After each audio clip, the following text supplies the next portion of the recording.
Welcome to Hurrdat Sports Live. Beaker ready to go. The pitch. Freeman hits one high in the air to deep left field. Williams giving it a look, and it is gone. Just over the wall inside that foul pole, Preston Freeman. A two-run shot for his first Husker home run. And Nebraska's got a cricket number in the first. It's a 5-1 Cornhusker lead. Rager drives down the left side and lost the ball. He's on the floor for it along with Sturts. Are they ever going to call it? Now they get it off, and Duke is over the jam. Boom, shakalaka, breaks the tie. It's 12-10. Traeger with the save and the assist. 36-30 on the make by Sturts. Huskers by a half dozen with the ball. The 1-4 look. Lots of motion on the baseline, and this Sanford squaring shooting. Got it! Bang-a-ring-a-ring-o, twice-o. 39-30, a 9-point lead, the biggest of the afternoon for the Big Red Knights, ranked in the country. Iowa with the basketball, the crowd going berserk. Whatever. I mean, I just go flow, right? So we started inside, then we went to the grass fields, then we went to the stadium, covered a whole bunch of situations. Got the work done. I think we got about 150 plays in or something like that. So everybody got good reps. So it'll be a lot of good tape to watch to see where we're at. Good morning. Welcome in Hurrdat Sports Live, presented by Next Gen Male Medical. That's DB. I'm Ravi Lulla here at Hurrdat Sports HQ. What's up, DB? We're so chummy. I can talk to Nick over the weekend. I know. He texted me too. Oh, I don't feel special then. And I mean, next story. Just kidding. We're cool. No, next story. Well, no, I took Natasha in on Friday. Oh, very nice, because it's Next Women and Gen Women. So Next Women Gender Not Specific Medical. Wait, what? Rico threw me off. I'm not even gonna lie. This first 5 minutes, I'm gonna have to calm down. It's all right. He made my stomach do some weird things. No, you gonna be all right? Yeah, and I'm not gonna go there. I promise you, Rico. I'm not. Well, he probably doesn't care. It's early for that. That's all I'm saying. But when he says, I'm so blankety blank that I'll do, and I was like, I didn't think the ... I was like, well, how secure are you? I didn't really think that's where it was gonna go. Yeah, that's not what I thought the end of that sentence was. Just had to go ahead and comment on down. But no, I took Natasha in there on Friday, and Nick wasn't in there because we went late afternoon. Yeah, and I will say she was like blown away. You know, the quote. This is a direct quote coming out of that place. She goes, "I can't believe I had to go to a male medical clinic for a doctor to finally listen to me." Like about what was going on. Oh, that's sensational. Yeah, she was like, I mean, Laura spent like a great amount of time with us. She asked her questions. She was listening. It was awesome. You know what's funny about Laura? Yeah, she looks like she's listening. She is. She's like, like when you're attentive. talking to her, she's just. I mean, yeah, she's like locked in. Yeah. There's like zero question in your mind that she's like distracted or anything. Like she's locked in on what you're saying. Like it was very much apappreciated by my wife. I have a question for Sasha, or it's not Sasha, Natasha. Yeah, what's up? One of those Ashas. Well, I was listening. I was watching our fine friends here, Shane and Sasha, carry on about what appeared to be about a 7 or 8 minute conversation. No idea what they're talking about. I just know. I was telling this to Suave on the way in because he didn't have a choice but to walk in with me. I was like speed jogging. I was like, no, we're walking in together. And I said, you know what? They're probably a little different. I'm going to imagine Shane gets up, kind of does the same thing, doesn't really ease into it. He gets there. Me, on the other hand, I've probably been up for a while. Mm-hmm. I've talked to my dogs. I've got a little steam. I've exercised my thought process. I don't know if I'm either one of those two. The first thing that I want to do is stand and talk to each other for 10 minutes in the morning before work. Okay, let me. Is it person specific? Is it like either one of them, or is it just like you just don't want to talk to anybody for 10 minutes in the morning? No, it's person specific. Okay, all right. I'm definitely factoring in their two temperaments. It's 100% person specific. And for either one of them, I'm like, how is that enjoyable? Other than I see fumes coming from both of them like little trains. It's fine. Yeah, there's some vapor trails going on out there. I'm like that, and I'm thoroughly captivated. I probably should have got out of my car, but I was listening to I'm Over It, so enthralled with that too. But I was like pretend interjecting what I would say. And I would watch Sasha back up, and then I'd see a puff, and I was like, I bet she's like, God, why am I out here next to this little dude? And I'd see Shane like do this little half circle, and I bet he was like, man, this chick's like invade my space. I usually vape out here alone. Like, how do I tell her to leave? And I'd see Sasha lean in and say something that would make up words she said, like, man, this little dude smells like a bowl of Fruit Loops. Like, who vapes? Listen, it's fruit. It's hula berry. Yeah, I did the whole thing in my head. So I bet they had a lot of days back at the old place on smoke breaks together, though. No. You don't think so? No, different shift shots. Oh, okay. They didn't Sasha was overlap at all? kind of just getting rolling when he was ready to shut her down. Yeah. Yeah. Oh yeah. No.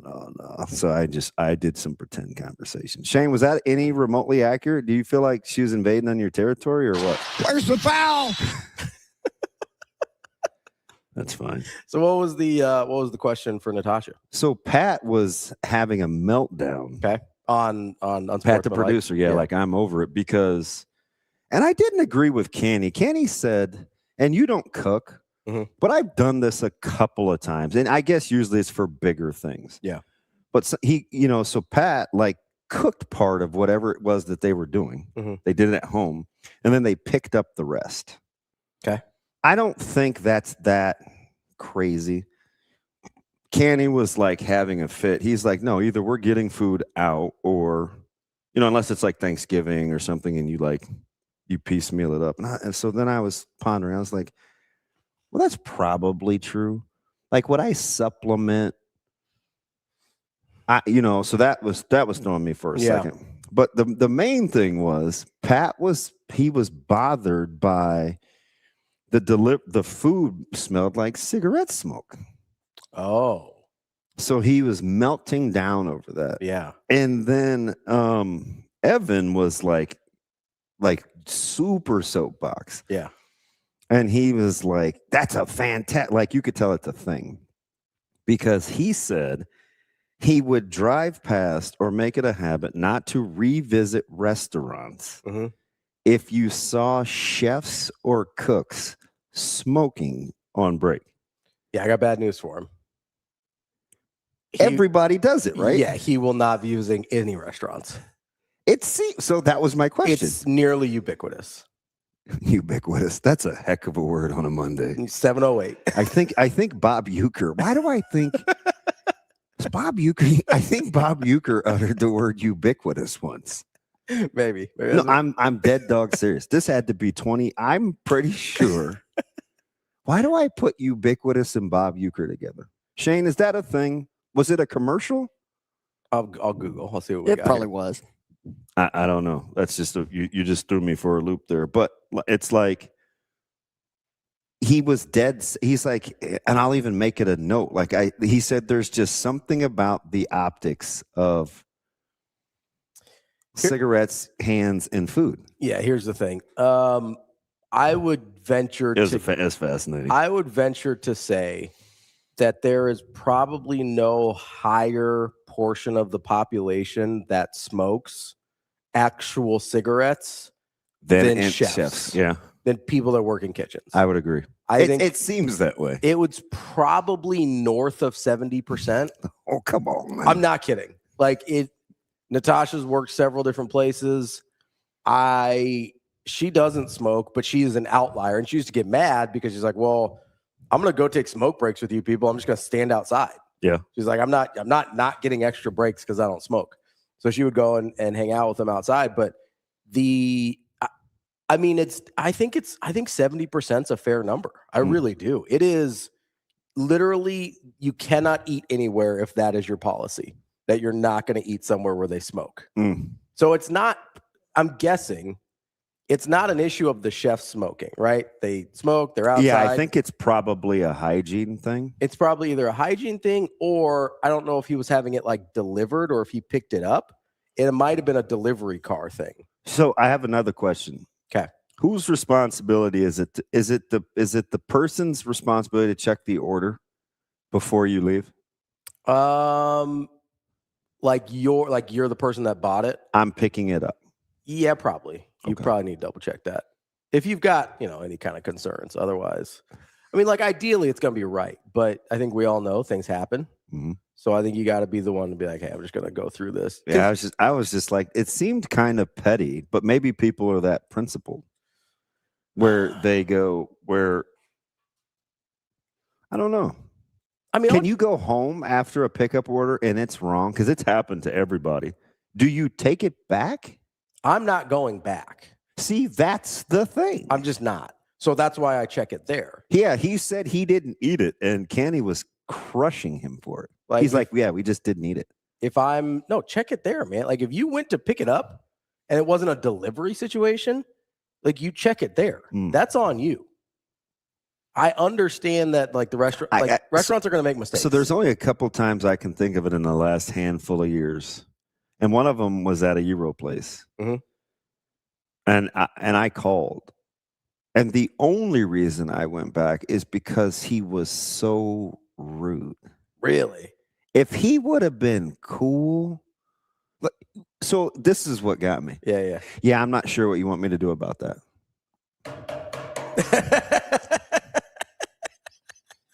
Hang on.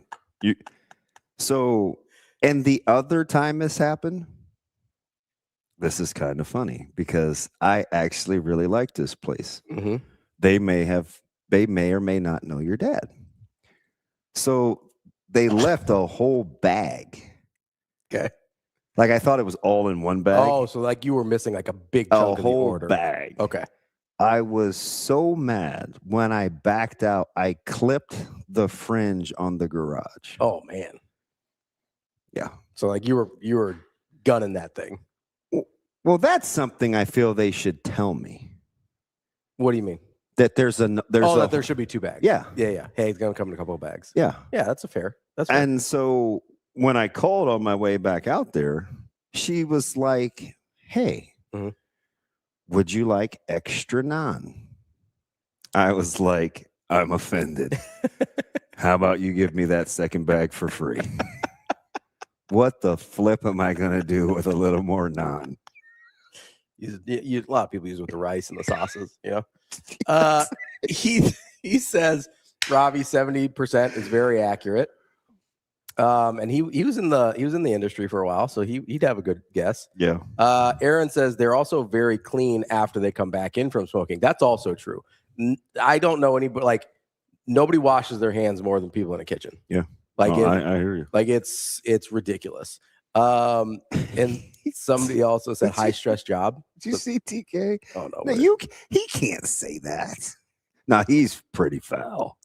I talked to him. I thought I would talk to him more, but I was off the grid. I was in Lincoln an inordinate amount of time Saturday, and most of it I could not use my phone. Oh yeah. So I was like, I missed a lot. You have like, do they like Dave Chappelle that thing? They put it in a lockbox when you walk in. Okay, it's just kind of like, hey, don't do that. Yeah. Oh yeah. And plus, I got caught up. Yeah, that's on me. Have you ever been to? I talked way more on Saturday than I ever would at any point of being. I mean, because I had wrestling on the brain, I had basketball. I knew I wanted this corned beef brisket yesterday. Like I had I don't know. I just felt like I was there an inordinate amount of time. I was stuck. People. I shouldn't have, so I do this thing where the first 20 minutes of my day when I wake up, I do not touch my phone. Okay. I got this a couple weeks ago from a mutual friend of ours. And he's like, hey, he sent me a couple of these things. It's motivational stuff. And so anyway, yada, yada, yada. So fine. All right. So I'm doing my thing. And I drop a Superfly Jimmy Snuka off the top rope on Bella. I'm feeling better about myself, all 9 pounds of her. No, she's fine. She just likes to really play in the morning. Yeah. And so the first thing that I read on social media was a response, and I don't have my phone. I left it in the car.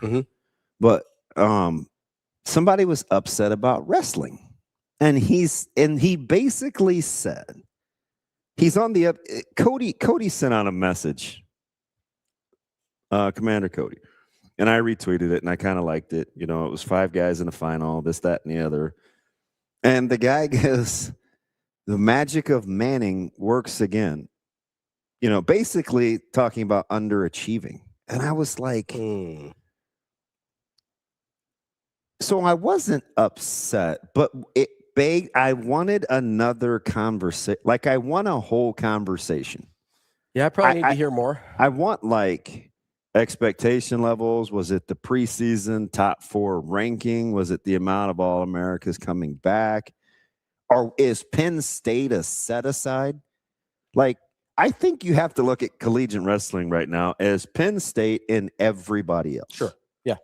They're winning in record fashion. They don't just win, they blow your ass out. Yeah. Okay. They do it all the time. They've done it 4 years in a row. But then I struggle because, you know, I'm showering. This how much I was like thinking about this. So I'm like, I was so shook I used Irish Spring liquid on my. If I start itching my scalp, it's going to be because it's dry. It's good. You use liquid soap today? Man, listen, that soap is not for your scalp. No, it's not. There's a reason they make real Shampoo, non-drying scalp shampoo. Okay. It's So not I'd be like, you know, but you know, I'm like, what's the problem? Because okay. But then I felt like I was settling because wrestling is tough. Like, Hardy lost to Mendez. Mendez has beat him 6 out of 7 times. Yeah. Are we mad at like Arujo? You know, I think McDaniel has come so far. Like, he lost to a guy at 97 that everybody thinks is going to win a national championship. Mm-hmm. You're not beating Messenbrink. Are we mad? So I told this to Keith Mann on Saturday. Like, I picked PJ Duke to win the national championship before the season even started. And does anybody like Andrew Taylor more than me? Nope. Well, his family. Maybe Coach Manning, maybe Coach Snyder, and maybe all of his other friends. But outside of those 700 people. You're in the top 100 for sure. I'm right there. You're in the top 100 I'm in the top 807. So I'm like, it just begged, because I hear this, and I didn't want to start on this rant because I got on the elevator mad at Braden Frager. So, but I simmered down and we talk about that too if you want. Dude, it was Rico's fault. Let's stay on wrestling for a second. I was trying to be a regular person. So can I and so I do this every flipping year with Coach Manning and wrestling about how it looks versus how they end up usually finishing. So that was, and then I walked in, or I drove in and I saw Sasha and Shane. So then I went into role playing. So that was how my morning went. Is it possible? Because I'm very much a casual when it comes to wrestling, right? No, see, KJ, you're smarter than that. Don't placate me with dumb bleep. No, do you think I'm saying wrestling is all about moral victories, or are you being an idiot? Hard to tell sometimes. Man, I don't take the sarcasm and the snark over a sport I'm pretty passionate about and put it someplace else. Good morning, Joe Good. Is anything about moral victories? No. As a guy that grew up for 50 years. Wait, did he just drop idiot on me? Oh, boy. You need a second? It's fine. It's fine. I'm going to shake that off. I'm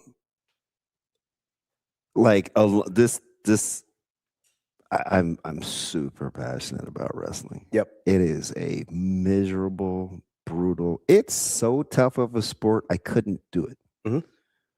Right. In a house where my dad was like, I don't really like you right now because you're not wrestling. That's how I felt. Yeah. That's how I felt. Wasting your time dribbling this stupid ball that you bounce off your forehead and you kick it off your shin, and this ain't soccer. And I mean, I heard it, right? Yeah. He just randomly put me in wrestling move. Like, I just didn't, Yeah. Okay, so I say all that. I do need a vacuum seal break. I don't think you're supposed to inhale that stuff. That's how it sounds when it goes.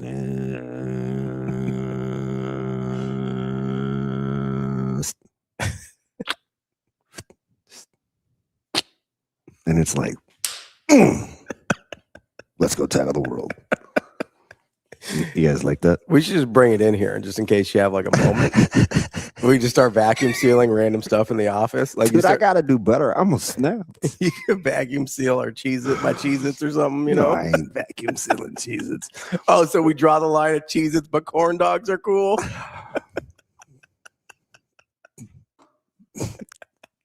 Come on, man. Come on, man.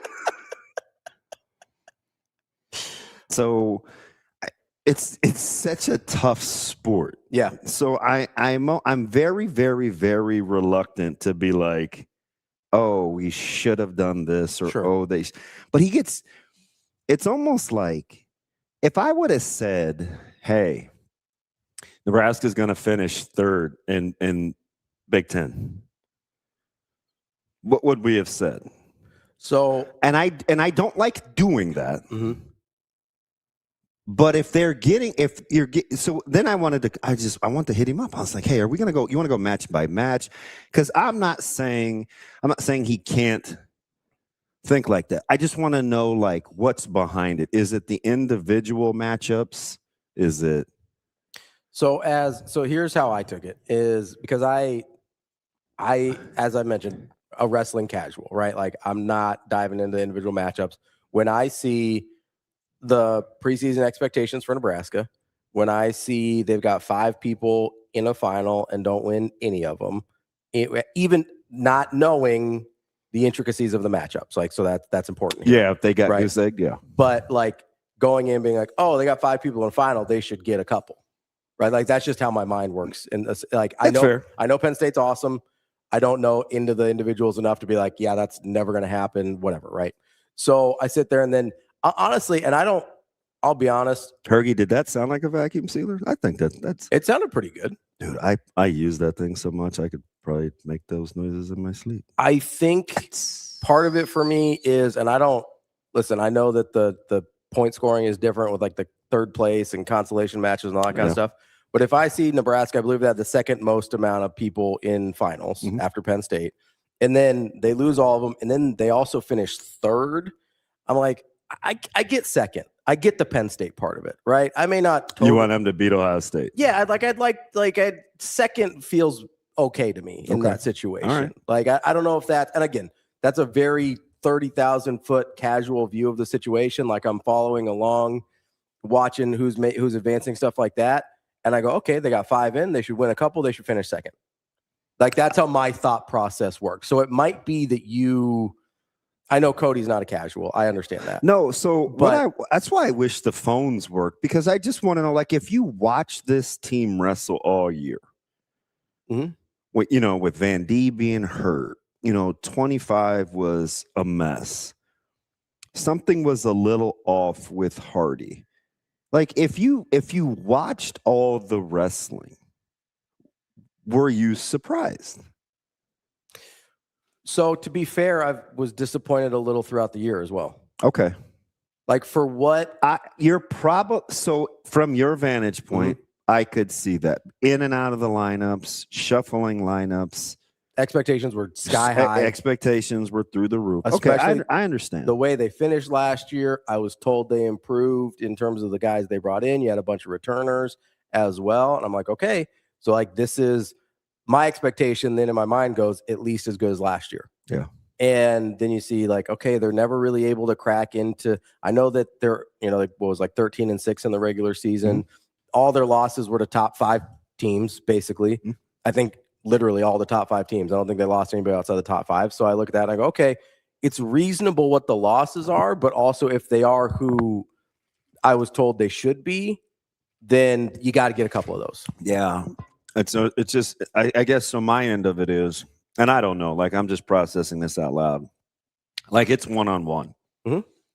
So if there's ever a sport where you cannot assume, For sure. it's wrestling. Absolutely. And so that's how I look at it. Yeah. Like you breathe.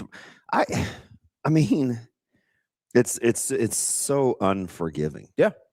And it's in a singular moment, in a singular event like that, it's like, I don't know. Now, do I think Antrell Taylor should get majored darn near by PJ Duke, the freshman? No. But when the season started, I was like, man, Duke could easily win a national championship. Right? And Antrell's 22-3. You know? Yeah. I don't know. I don't know. Chad, I'm not sure on AJ. He's always shaking it and he tapes them weird. So like he even does that in his training session. So maybe. Yeah. But he's a lot. it's and so you know what part of it is for me too? If I'm like how I don't know. I need more honks to talk to because I'm not down on the seating process, and I know they'll make some tweaks to it. But how in the world are like Welsh and Ferrari from Iowa like wrestling in the quarterfinals? Like that's not a court, but that just to the sport. Yeah, that's just how difficult it is. Like it's grueling. So can I bring in an X factor here with kind of how I felt about the season? Hang on, I'm listening to Joe Good. That would be like softball not making a super regional. No. No. You don't think so? In terms of expectations versus should Nebraska softball? Yeah. I mean, they're a top 5 team in the country right now. No, wait a minute. I'm not. They're top 10. Nebraska's 10th. Okay. Women. Yeah. Coming fresh off the sweep, which is pretty impressive against Omaha. I was very. Omaha's good. Yeah, I know. Omaha's really good. I had like. I mean, they're the best mid-major team in the country. I had like one eye open watching that. I was like, ooh, this is kind of tricksy. But yeah, so to Jose's point, to Joe Good's point, it would be extremely disappointing for softball's that's too easy. So I'm not saying I think expectation level's about right in terms of what he's talking about. I think that's close. No, I think a lot of people think Nebraska softball should host a super. How many people think Nebraska wrestling should be better than Penn State? No, but so to me, we're not on nationals yet. They got second in the Big Ten. Fair. I think to me, Penn State, the Penn State thing would be the College World Series. Like, that's what I think. I think it's softball making the College World Series. Dude, third in the. I'm not apologizing for poor performance. I'm saying that Ohio State, there's other teams. Ohio State was annihilating everybody not named Nebraska. In the head-to-heads, and Mendez is better. He's wrestled better than Hardy. So I think you just have to watch it. Sure. I mean, that's it's the team where I get the high. I do. I'm rocking with you. The high expectations, but with the individualism in each, I have a hard time with the team. It makes it harder to compare. Because I get you on the wrong day, man. You may get me, and I could be better than you. Yeah. So part of it for me, and this maybe or maybe is not fair. We talked to Coach Manning before the season, and we asked him, I thought, some challenging questions about AJ Ferrari, and he sort of seemed like he understood the choice he was making in terms of bringing him in here, right? I would not call AJ Ferrari a typical Coach Manning guy. Fair? Oh, no. So keep that bold. I'm going to get to TK's point. This is where guys don't understand that 7 of those guys that won Big Ten championships were from Penn State. So I get it. I get the topical. Yeah. 0 for 5. Hardy hasn't beat Mendez in 6 out of 7. So what's your expectation level, even though he's one of the 5? Yeah. I could see Antrell Taylor. That's the one. Yeah. I think people look at like you're just not paying attention to the sport. I think people, if you just dumb it down to 5 and then they don't get one. and I'm not saying you have to concede to Penn State, but you're losing to national champions. Yeah. They're the best at what they do. I think part of it is when Coach Manning brings in a guy like AJ Ferrari, which for what his history is in terms of accomplishment, I think people expect, well, he should be able to beat just about anybody. I think that's part of it. Dave, if they got a runner-up at Nationals, I think that would be maximizing. I also think that part, for me at least, and maybe I'm on an island here, I think when you bring in a guy like AJ Ferrari, who is not a Coach Manning type guy, is not a guy that is typical of who Coach Manning brings into this program, it felt like, hey, if you're going to compromise a little bit, you should win more than this. That's how I felt. Understood. I don't mind that at all. Like, that's honest, and that's kind of been sitting with me all year. I like everybody, and it pushes me. Like, I have to think. So when I want to rally around that, I'm just thinking about being a better person. I'm not really worried about the outcome, because I think the day-to-days are very hard for him. Sure. I just look at, like, you know what I mean? Yeah. So I look at it. I'm not, because one of the things we love about that program is how Coach Manning runs it, right? I don't mind that. You know what I mean? Like, I think, and maybe I'm wrong here. Maybe this is That's a brilliant point by Eric too, by the way. Yeah, that's accurate. That is a brilliant point. The law of averages doesn't apply to sports usually. Like, that should be a t-shirt. You know how many times Andy Roddick lost to Roger Federer on the way out? Yeah. All of them. You know why? Because Roger Federer was better. But he's better. He was just better. Like, there's a certain, especially in individual sports. I don't want to single out guys, but I can't run from the AJ discussion. So I think part of it, and maybe I'm sure people don't like this because we do this with football sometimes, and they're like, well, you just got to win more. But I think a lot of it for me with Coach Manning and wrestling is we like the way he runs his program. We like the Antrell Taylor stories. Like, we like the guys that he brings in. They're like, hey, these are good guys. They represent the university well. And if you're going to sacrifice that for a guy like AJ Ferrari, I'm going to need the wins to follow. And that didn't really happen. And so I would rather, like, if they're going to finish third anyway, just do it with guys that I can ride with. We're different. I get that, but, like, that's how I process that. So, like, if you're going to compromise, you, like, we're different there. That's fine. But if you're going to compromise, you better win. That's the bottom. Like, if you're going to make a decision here, like, you had some decisions to make in the off seasons, right? About who was going to be on your football team next year. You do every year, right? Yeah. Every year you have people want to come to Westside. It's a great place to play. You got the new facilities. Like, every year you guys have decisions to make about what kind of program you're going to be and who you're going to bring into that. Correct? Fair. And if you were ever to compromise that, even for a decent guy, right? But, like, just not really what you normally do. If you're going to go outside of what you normally do, not passing a moral judgment on anybody, but let's say you're going to go outside of what you normally do. The expectation there is we better friggin' win, right? So I take that and apply this to the Mark Manning, AJ Ferrari, Nebraska wrestling situation, and he is very far outside. And I don't know a lot about wrestling, but I know that AJ Ferrari is pretty far outside of what Coach Manning wants in his program. So would you feel? Listen, I don't know. Like, I hear you. Like, I just have to keep it a buck. Like, we're talking about two different things for me emotionally. Okay. I'm here. I'm listening. Because this is just how I processed it. So I'm open to discussion here. So for me, when AJ first decided, and this isn't okay, it's kind of an AJ thing, but it's kind of not. Sure. Because it gets me into some of this Frager stuff that everybody's mad about too. But what's everybody mad about Frager for? All right, let's get into it. Well, I mean, insert name that appears to be an offset that garners a lot of attention that detracts from what everybody else is doing. Insert any name, right? Could be Frager, could be Ferrari, could be Raiola. Like, this isn't new. I would argue Owen Freeman was that for Creighton this year. Yeah, in that circle. Yeah, because you got okay. Yeah, fair.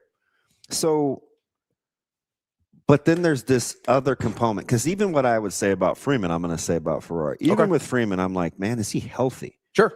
Right? Like, I'm not using injuries as an excuse. I'm just telling you guys that's a good place to start. Yeah, but I just remember, and maybe it's just my experiences, because I remember leaving Charlotte, and the second time it was like, man, I didn't have a chance to really show. But I came back here because I had the torn hamstring, and I rehabbed and got that thing right, and I was like, there's this part of me that I wanted them to see more. So I always think about that when I wonder where guys are psychologically. Okay. Because I think we look at athletes sometimes and we think we're very linear. We're if then. And we don't factor in a lot of other things because we're not as patient. They have skills. He or she will have skills that we covet. So we assume that they don't have all the other stuff like we do. Yeah, we assume they don't have normal people emotions and whatever. Which is the same thing I'd say about Ferrari, because I look at how he's wrestled, and I'm thinking there's more in there. I think everybody, Coach Manning told us, he said at a presser, this was probably a month ago, and he goes, I know there's more in there. He had the disappointing loss late. It was 2-1, whatever. And he said, we'll just continue to work on that. So that's the part. That's the duality in what I'm thinking. Sure. Because in the same vein, I don't want a guy ruining my quarterback meeting rooms either. But I would tell you, there aren't a lot of natural traits that are coming out where I feel it's fair to critique him. Okay. So, but you're going to look at me and say, because we have these conversations philosophically all the time. You're going to say, hey, at a certain age, you should, and you'll use the word should, and I cringe. Yeah. But typically at a certain age, I think you are who you've shown yourself to be. Okay. So, but when it comes to like lack of authenticity or who people are at the core, like you need help in that. Sure. It needs to be developed. You have to be around people that like just help you. Yeah. Right. It's not innate. It's not. We're selfish by nature. 100%. Here's the problem. So I separate those two things from the actual outcome. So here's the inherent push and pull of that situation, right? Is do you want to help people? Yes, absolutely. I know people probably don't believe that. I actually do. I like helping people. I want to help people. But when you're in charge of a bunch of people at the same time, you're talking about how much am I willing to compromise? You also have to look at, okay, does helping him hurt these people? Yeah. That's the conversation you have to have with yourself all the time, right? Yeah. So it's not just a matter, because I get it. I do. Because I'm not going to sit here and say, like, to me, AJ Ferrari and Scott Frost are not the same to me, right? Scott Frost was in his 40s. He's had a long time to figure this out, and he was in charge. Now that I understand. Right. So I understand that Scott Frost and AJ Ferrari are not the same, right? I didn't want Bill Moose to be like, hey, we can help you along here, buddy, or Trev Alberts or whatever. It's like, hey, we need to be past that at this point. You're in charge, okay? AJ Ferrari, I understand that's not the case. I understand he's still in his 20s. He's older for a college guy, but wrestling does that. Like, I get it. 25, I think, right? So I understand he's still young. I understand there's still a lot of molding and changing. And like, I didn't become a person I would want to be around until I was 30. I get it. But when you are in charge of other people as well, you have to ask yourself, does me trying to help this person? Yeah, but I don't think it's detrimental to their team's overall well-being. I don't know. I don't. So, like, you would have a better sense of that than I do. It's still just my opinion, though. So don't give me too much credit, because it's not like I've asked. I haven't asked Brock. I haven't asked Trail. Sure. It's not like, hey, I'm basically going on like Kale. Is this I'm not saying that. I'm basically going off of what sense I got from Coach Manning before the season, where he seemed to insinuate, like, yeah, it's going to take a little bit of managing for this to be okay. Yeah, I get it. I get it, man. And then the results go the way they do. And I understand health is a major question, and again, this is a good, and to be clear, Owen Freeman and AJ Ferrari are very different people, but they have a lot of similarities in highly touted, not sure they were healthy. And Owen Freeman, there were some questions about how much people like playing with him at Iowa last year. There's obviously been some I questions. think a better comp to Owen is probably Dylan. Sure, that's fair. But I think there's a lot of similarities between Dylan and AJ and Owen. I think you're talking highly touted, expected to produce at a certain level. At some point wasn't healthy, right, with Dylan as well. But again, how much do people enjoy being on a team with that person? We don't know. It seems like now at Creighton that's not an issue with Owen. It seems like his teammates like him, but that was a question coming from Iowa. The common denominator in all those things also is if you're going to compromise something, and I don't know that Creighton did on Owen Freeman. I don't know if they compromised anything there, to be clear. But if you're going to compromise something, and it does seem like in both the Raiola and Ferrari situations that in terms of what you would ideally want, they compromised, that the results did not show to be worth that compromise. And that's kind of where I land on it, right? Like if you're going to compromise for a 5-star legacy quarterback, which I understand, right? I get why you do that.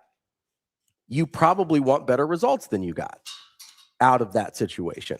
If you're going to bring in a guy that's got some baggage, however you feel about that baggage, it is what it is. The baggage exists.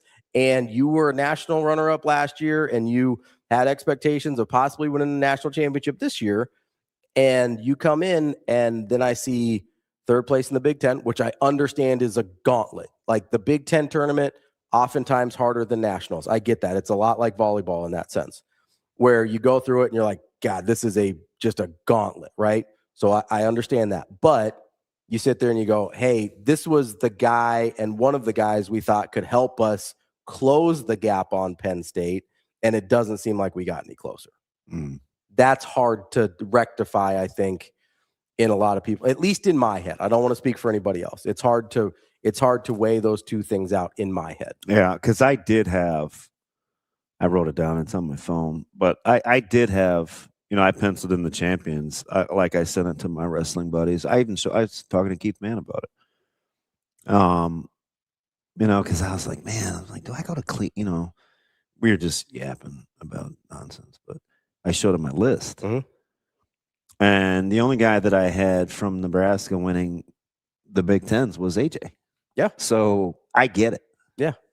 Like that's a guy that you think is capable of that, right? And, but I look at guys like McDaniel, like Daymac, like I haven't figured out Brock because really Mento's probably it's either he or Taylor, like easily like the guys that I would like. Yeah. Go put my arm around with a hug. Hardy, I think the world of, but I just haven't quite. He just ran into a buzzsaw. Like Mendez is just better. Yeah, which I understand. I get that. So I think I don't know. I think it's, and especially when it's not a team sport. That makes it harder. It's really hard. Yeah. And that's why none of these comparisons are apples to apples with other athletes, because when it's not a team sport, it's crazy. And I don't know how the dynamics impact a team sport. And listen, it's AJ Ferrari may have been a model teammate this entire year. He's still a lot. Yeah, I don't know enough about the dynamics. I don't either. If Cade said to me, man, DB, AJ gets me better every day, then I'm willing to look. Then you're cool. I'm cool. I get that. But all I know, but I just don't know enough. I don't either. And all I know right now is what AJ brought with him in terms of, I'm not even talking about like getting in trouble. I just mean personality wise. Yeah. Right. Like he is a lot of a personality and not really what you typically see at Nebraska.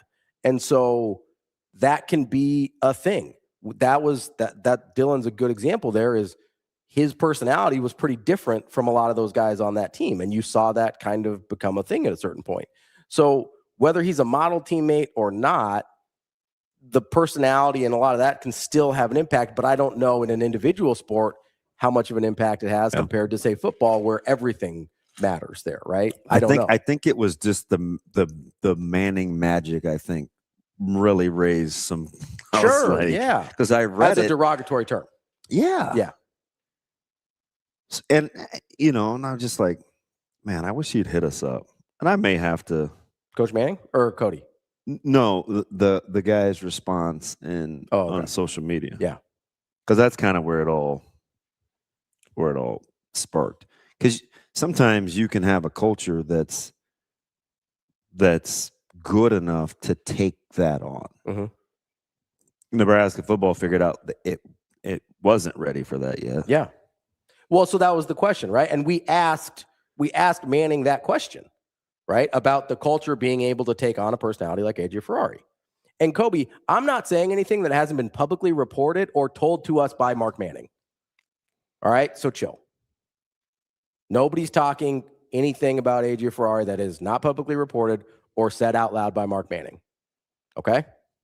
So here's the thing.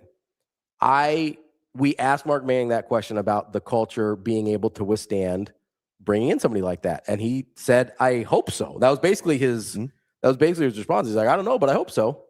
Right? So when I get an answer like that from a head coach, and he's more candid with us than probably anybody, right? Like he is incredibly authentic, transparent. He's not going to BS us. Like that felt like a really honest answer. But when that's the honest answer, I think it's fair to wonder whether or not it did. Yeah, I don't know.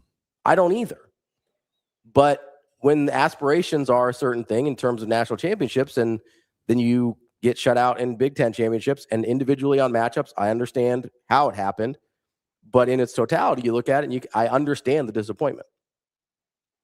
I need to follow up with him. It just sparked a lot of thought because I'm pretty particular about wrestling because of its individuality. Like it's really, really hard. And rankings sometimes aren't unless head-to-head is the end-all be-all. Mm-hmm. You just never know. Yeah. Because stylistically, there's just no other, it's my opinion, in no other sport, there's just not a comp. Yeah. There's not. Listen, it's a completely unique sport. It could be, I'm looking at McAnally and at 97, and I'm like, these two couldn't be more different stylistically, right? The defensive posture, always on aggressive, kind of upright, not going to give up takedown. Like those things, like they fascinate me. By the way, Ben, if you're right about Trumbull and Ferrari, like I'm here for it because I am a huge Isaac Trumbull guy. Yeah. One of my favorite people in America. Yeah. Yeah. That would be, you talk about a difference in body types. A little bit of a change there. Trumbull is, man, I let Ben distract me there, but Ben appears to be a wrestling guy, so I like chopping it up with him. Yeah, it's all right. It happens. We put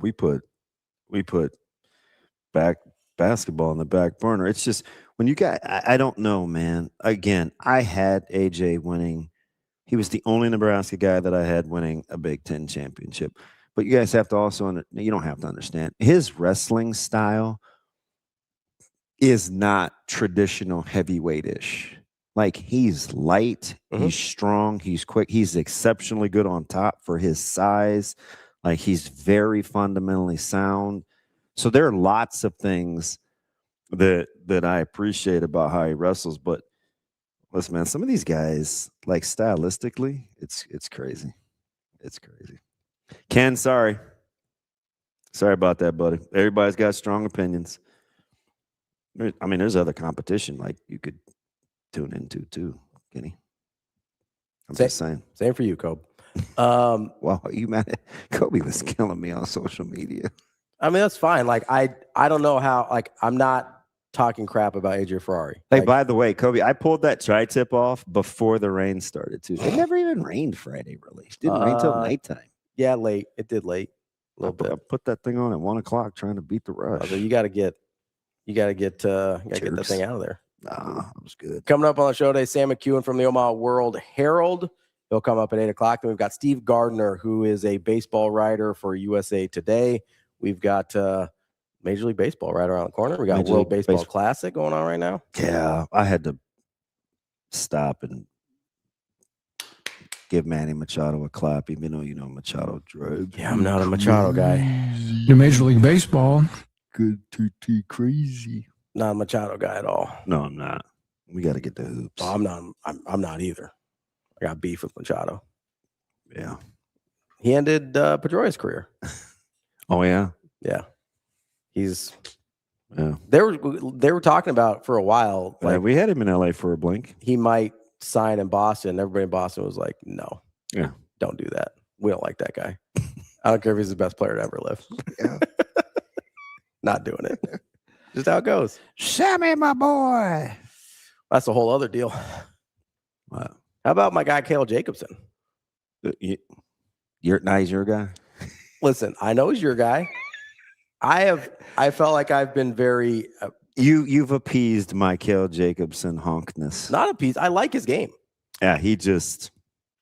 I've talked about this forever. I often use him as the opposite of Frager in terms of the way, like his pacing. You watch. So next year. Yeah. Come on, sweet baby Jesus. He might have that Sam Hoiberg-esque ascent. Oh, the jump. Yeah, that'd be great.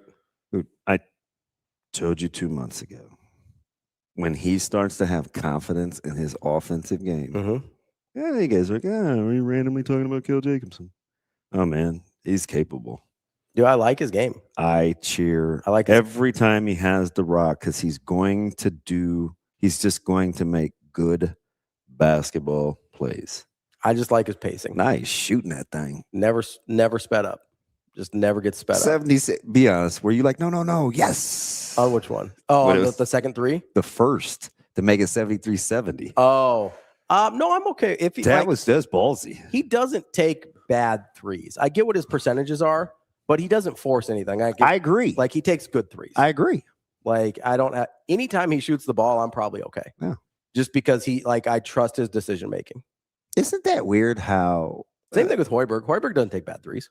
I know. He's shooting it better this year, but he doesn't take bad threes. I didn't have a problem when he took threes last year. He finished around the rim too. Yeah. You like my famous stat? Which one? Layups made. Layups made. What were we at yesterday? Nebraska was what would you guess? Because what they did to get down, to get vertical, running more slips. Yeah. Right. Then they ran that same action like multiple times with the hedge, and then they would create those lanes. They had 17 layups. Made or attempted? Attempted. They had to make a pretty good clip of those. 14. I would say 13, 14. It's pretty good. Yeah. Offensive second half was a clinic. No, they played really, really well. Defense. In the second half. My man Nate gets a pass though. Last 4 minutes. I have zero objectivity. Last 4 minutes, I need somebody to stop ball. Just somebody. Man. Anybody at all. Maybe not. They got a little layup liney at the end there. What are we doing? Hey, it all worked out. Yeah. It's all good. But it all works out. It all worked out. Is that Lil Wayne Suave? But it all works out. He would have not. I don't know why I defaulted. I'm sorry. Well, you confused me with the whole Black History Month thing, and then when I ask you, like, how would I know? I don't know. It's confused. I'm like 95% sure that's not Wayne. It does. I think it is. It does appear to be Lil Wayne. Surprise, surprise. Okay, 95%er. My bad. That just doesn't. It just doesn't seem like a Wayne song. Must have been the Puerto Ricano in you. Yeah, I'm not. I'm Latin for the rest of the year. I would say he must have been listening to Bad Bunny.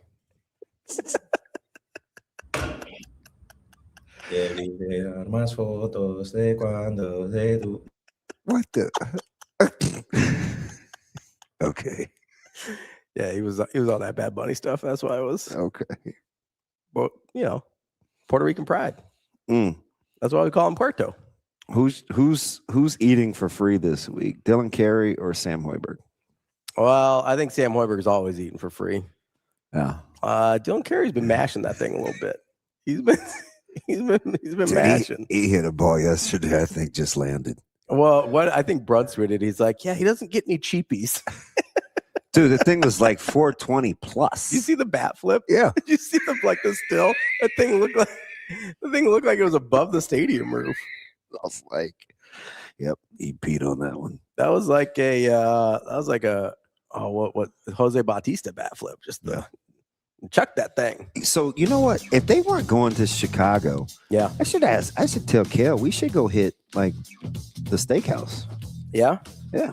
Well, I'd be like, fillets on him. I'll just watch. not a big fillet guy. I'd eat it. I mean, fillets are fine. They're fine. They're just little. It's not my go-to. I mean, I feel weird going to a steakhouse saying, "Can I have 3 of your 8-ounce fillets?" I just get a ribeye. It's a better cut. 3. Well, you gotta get the 30. What am I gonna do with an 8-ounce fillet besides eat 2 of them? Well, you gotta go get the $30 surf and turf at a retirement home.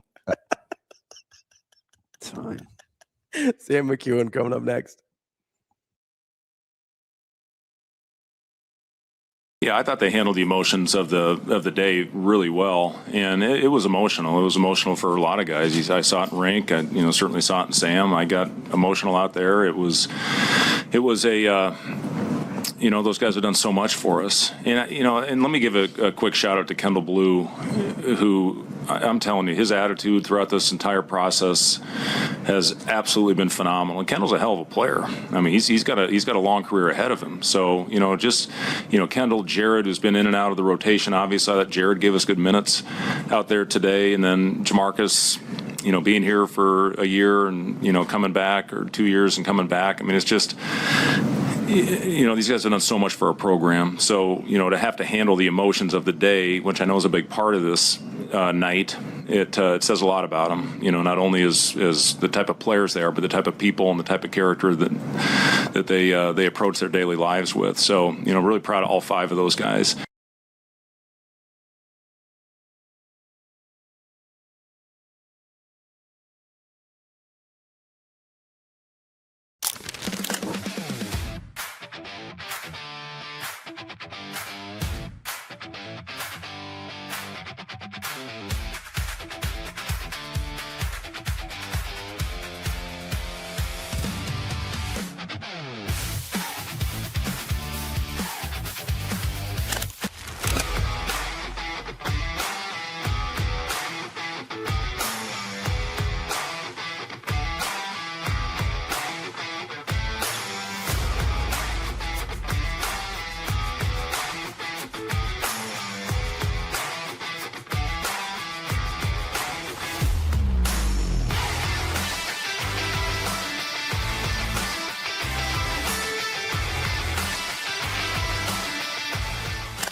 I thought we held our emotions in check before the game. Everybody was focused. Everybody was locked in to start the game. You saw that we both game planned very well. A little rough start on offense, but both defenses were locked in. And then towards the end of the game with the crowd and everything, I'm proud of the guys, the way they handled, especially going into overtime and staying poised and taking care of business in overtime. It's pretty open, so it's one of those where you got to shoot it, and felt confident, stepped into it, and just knocked it down. I told him in the second half, hey, we're gonna need you to knock one down, because they were kind of helping off of him, and he came up huge in that overtime. I was so glad you hit those threes. That made me so happy. He was great. He was great.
listening to Hurrdat Sports Live. You know, I think there's a physicality up front to this team that sticks out to me right now. I think when the run periods happen and base downs, you can hear the line of scrimmage a little bit. That's one thing that's sticking out to me. I think we got guys in the core and guys in the trenches that want to do it the right way. I think the run fits have come a long way defensively from where we started practice 1. Still a ways to go. I mean, we're grinding every day. Nothing's built in 7 practices or 8. But that's what stood out to me a little bit. I think there's a toughness inside. Welcome back. Hurrdat Sports Live, presented by Next Gen Mail Medical. That's DBM Ravi Lulla here at Hurrdat Sports HQ. We will be joined shortly by Sam McKewon from the Omaha World Herald, where I'm sure we will get into a little more basketball than we did in the first hour there. I found the deal. What deal? And my man, Dr. Octagon, who I always talk wrestling with, chimed in. I didn't see it because I clearly didn't have my phone for the first hour. But the thing that started the whole deal was the response was, Cody tweeted out what he did, and he tagged me in it because I think I liked or either retweeted Cody's tweet. And he said the Manning magic continues in 2026. Win 0 matches in placing rounds and 0-5 in the final. See, that's what was throwing me. Mm-hmm. Right. Okay. So he said the outcome in big matches is so predictable and everyone in the nation knows it except some Skur fans. That's where the conversation came from. In case you were wondering. Yeah, no, I mean, that makes sense. I thought you did a pretty good job of putting that into context. You know what I mean? Like, I wasn't going to kill him over it, but I had a ton more questions because did we not watch Nationals last year? I would say, do you think Nebraska overachieved last year? So they maximized. Maximized, sure. Yeah, I know you don't like overachieved. They maximized. Right. Like, that was incredible. That was. And you didn't have a healthy Van D. Exceeded expectations last year? 125 was a little screwy. I mean, was it disappointing in the style? Sure, because he was a national champ. But PJ Duke's going to win another one before he's done. Yeah. I mean, if you were disappointed at heavyweight, maybe. But that was because that was the one I just sent it to my guys. Like, that was the one where you thought Nebraska could get it. Yeah, that was the one place I picked Nebraska. Did Nebraska? I missed on 80. I missed on 23, 84, and heavyweight. Let's get to our next guest. Sam. That's pretty good. Yeah. Yeah. So I guess that's where my barometer was. Sure, but I think your expectations were different. Yeah. Let's get to. Doesn't make me right. It's just different. Sam McKewon from the Omaha World Herald joining us now. Sam, how we doing? I'm great. How are you guys? Sam, I am. I almost said, Sam, I'm my boy. But yeah, right. That has been. Keep that for Sam Hoiberg. Yeah, exactly. I was joking with Ravi. I was like, man, who's eating for free more in Lincoln? Is it Carey, Jacobson, or Hoiberg? Oh, it's Sam. I think he's the number one. He's number one. So isn't it weird in a game like that? And I'm not, listen, I love them both, so I'm good either way. But in a game like that, even as good as Hoiberg was, I'm like, how are we forgetting about Cale Jacobson? And we're not forgetting. It's just he's in addition to, and I thought he was the guy.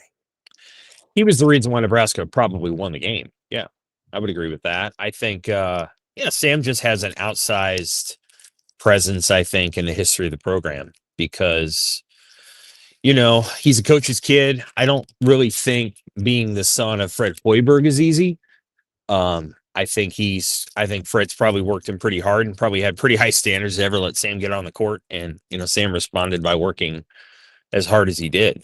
And, everybody can kind of tell the way that he plays like a kid who was never handed anything, and so I think people have a lot of respect for that. So yeah, but Cale plays the same way. And I think those two guys are the way they play and what they mean to the team is a big reason why Nebraska is successful. It's kind of like the walk-ons that Nebraska used to have in the 90s.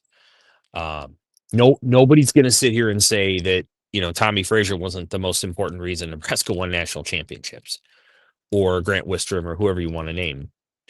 But the inspiration and the way that those walk-ons played, was a kind of fuel. And I think that's true of Hoiberg and Jacobson too. I mean, Hoiberg was a walk-on.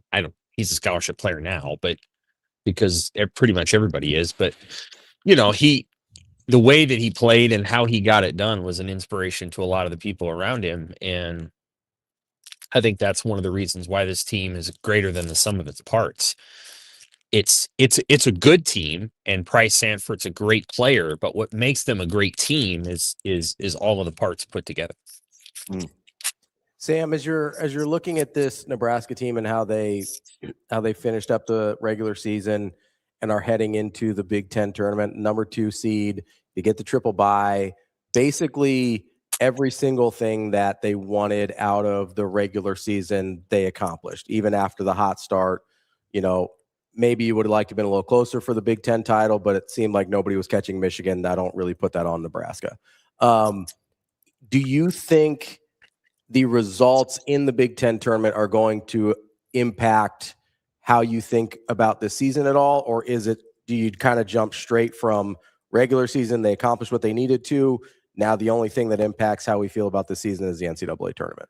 Yeah, that's a really interesting question, because it has a couple of different ways that you can jump off on it. I think the NCAA tournament thing, if you were to ask Nebraska fans, what would you rather have, a Big Ten tournament title or one NCAA tournament win? I think they would pick the NCAA tournament win, because I think that's the way that history looms over this thing. Nebraska got a Big 8 tournament title back in 94. But let's just say, for argument's sake, they win the Big Ten tournament title, which I think is going to be hard to do. But let's say they do. And then they also win an NCAA tournament game. Well, you put a banner up for that first thing. And you put a banner up for the second one. But nobody ever forgets the first, that's a big deal if they won the Big Ten tournament. I don't think they're going to. And that's not me trying to knock them. I think they're going to have a hard road. The teams that they're probably going to face are Purdue, Michigan State, and Illinois or Michigan, and that's a hard 3 in a row. I think Nebraska will have its hands full if they play Purdue. To be candid with you, I think Purdue, although they're way up and down as a team, they're cannot guard. They cannot defend. Sam. Yeah, but they're a bad matchup for Nebraska. And they are, and they do a lot of the things that Nebraska does. They don't play very good defense, but Nebraska has a hard time guarding them. I mean, that's one of the harder teams in the Big Ten to guard. And, Nebraska has its own offensive limitations. So that'd be a hard matchup. I think Michigan State is a hard matchup, even though I think Nebraska actually matches up pretty well with them. And then, of course, you have Michigan and Illinois, neither of whom are good matchups for Nebraska. I know Nebraska beat Illinois, and that was in part because of an incredible first half by Sanford out there. But all those are tough matchups. So if they were to win it, it would be very impressive.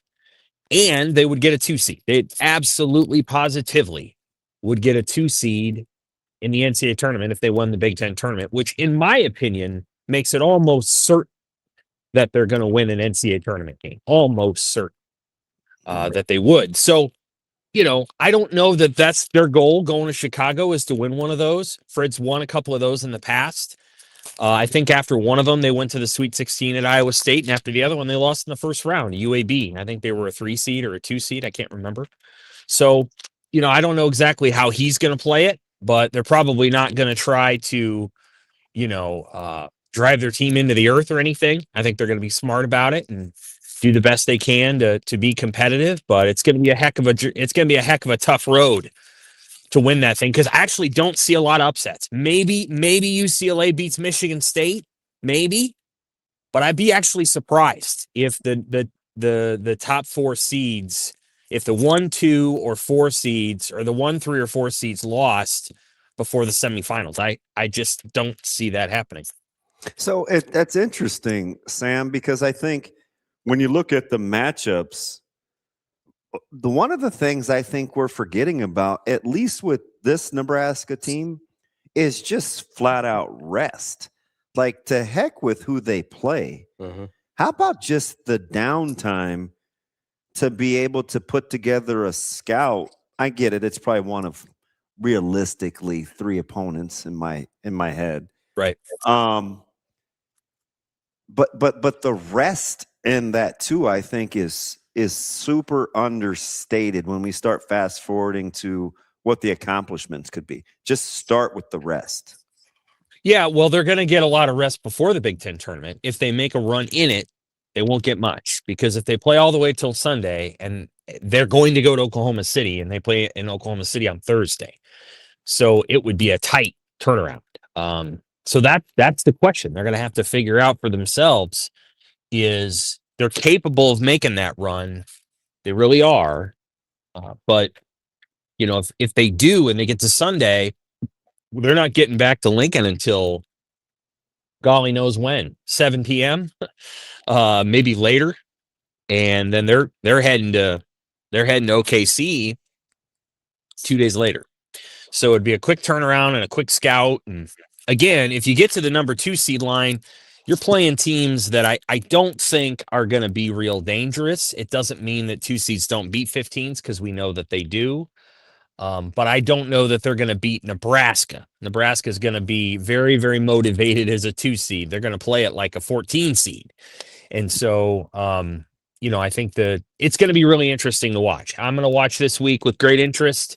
I think Nebraska is going to play some teams, right, that are NCAA tournament quality teams, and we'll see how it goes. Like, they're going to get in the NCAA tournament. They're going to face a team they should beat, a mid-major. And then they're going to get St. John's or Kentucky or Louisville or somebody of that ilk. And they're going to have, a battle on their hands. I think there's an opportunity for this program to not just win a game, but win 2 or 3 games. And I think the difference between winning a game, which I think would make the fan base feel real good, and winning 2 or 3 games, which could change the trajectory of the program for the future, is significant. And that's the area where I think fans are going to be like, well, if they just win 1 game, that's good. But if you get to the Elite 8 or the Sweet 16, all of a sudden your recruiting profile changes. What happens in the transfer portal changes. Like, you're all of a sudden able to go out and get, another rink mast, or a point guard who's, among the best in college basketball. Like that, there's a gap there. And I think Nebraska has the chance to go all the way and go and bridge the gap and put themselves in position to play for a Final Four. I'm not saying they would make it, but to put themselves in position to get to the second weekend and say that they're within shouting distance. And quietly, that roster's in pretty good shape next year too. So yes, I agree with you where you can supplement. Need a point guard. Yeah. Need a point guard. They don't, Sam and Lawrence handled that this year. Cale can do it, but I don't think that's Cale's best role. I think what he does now is what's really good for him. So the market for a point guard is $1 million to $2 million to get a really good one. And don't underestimate losing Sam Hoiberg. Like, that is a huge, huge loss for the program. And they're losing Lawrence. And, Sam got a lot better in his senior year, and Lawrence didn't play last year. And what we saw with last year was that they're going to have to get a point guard who I think is a little bit better than what they had 2 years ago. So that costs money. And that money is, I think, the gap between winning 1 and maybe winning 2 or 3. Maybe I'm wrong. Maybe they'll get it either way. But I think they have a chance to be special for multiple years if they can. But they have an opportunity right here to get to the Sweet 16 or the Elite 8 or even the Final Four. It's going to be tough, but they've got a shot.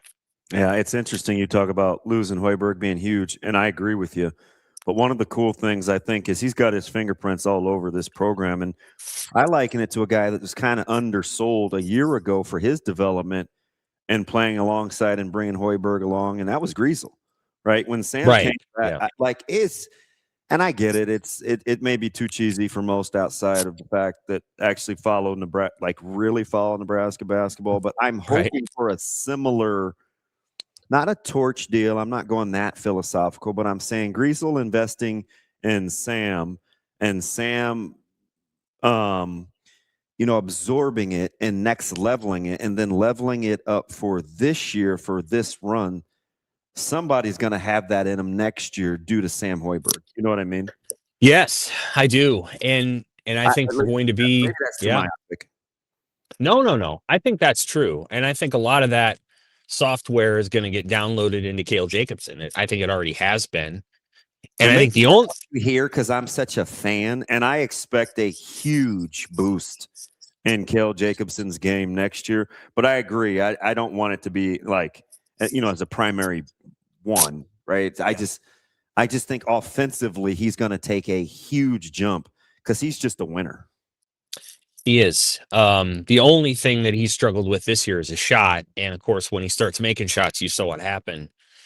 They're going to be an interesting team next year for sure. With Frager and Sanford, who I believe that they will bring both back. They will afford both. Both will cost a lot of money. but I think you got to bring them both back. And then they'll have to find a mass replacement unless the injured guy is that. And I don't think you can bank on that.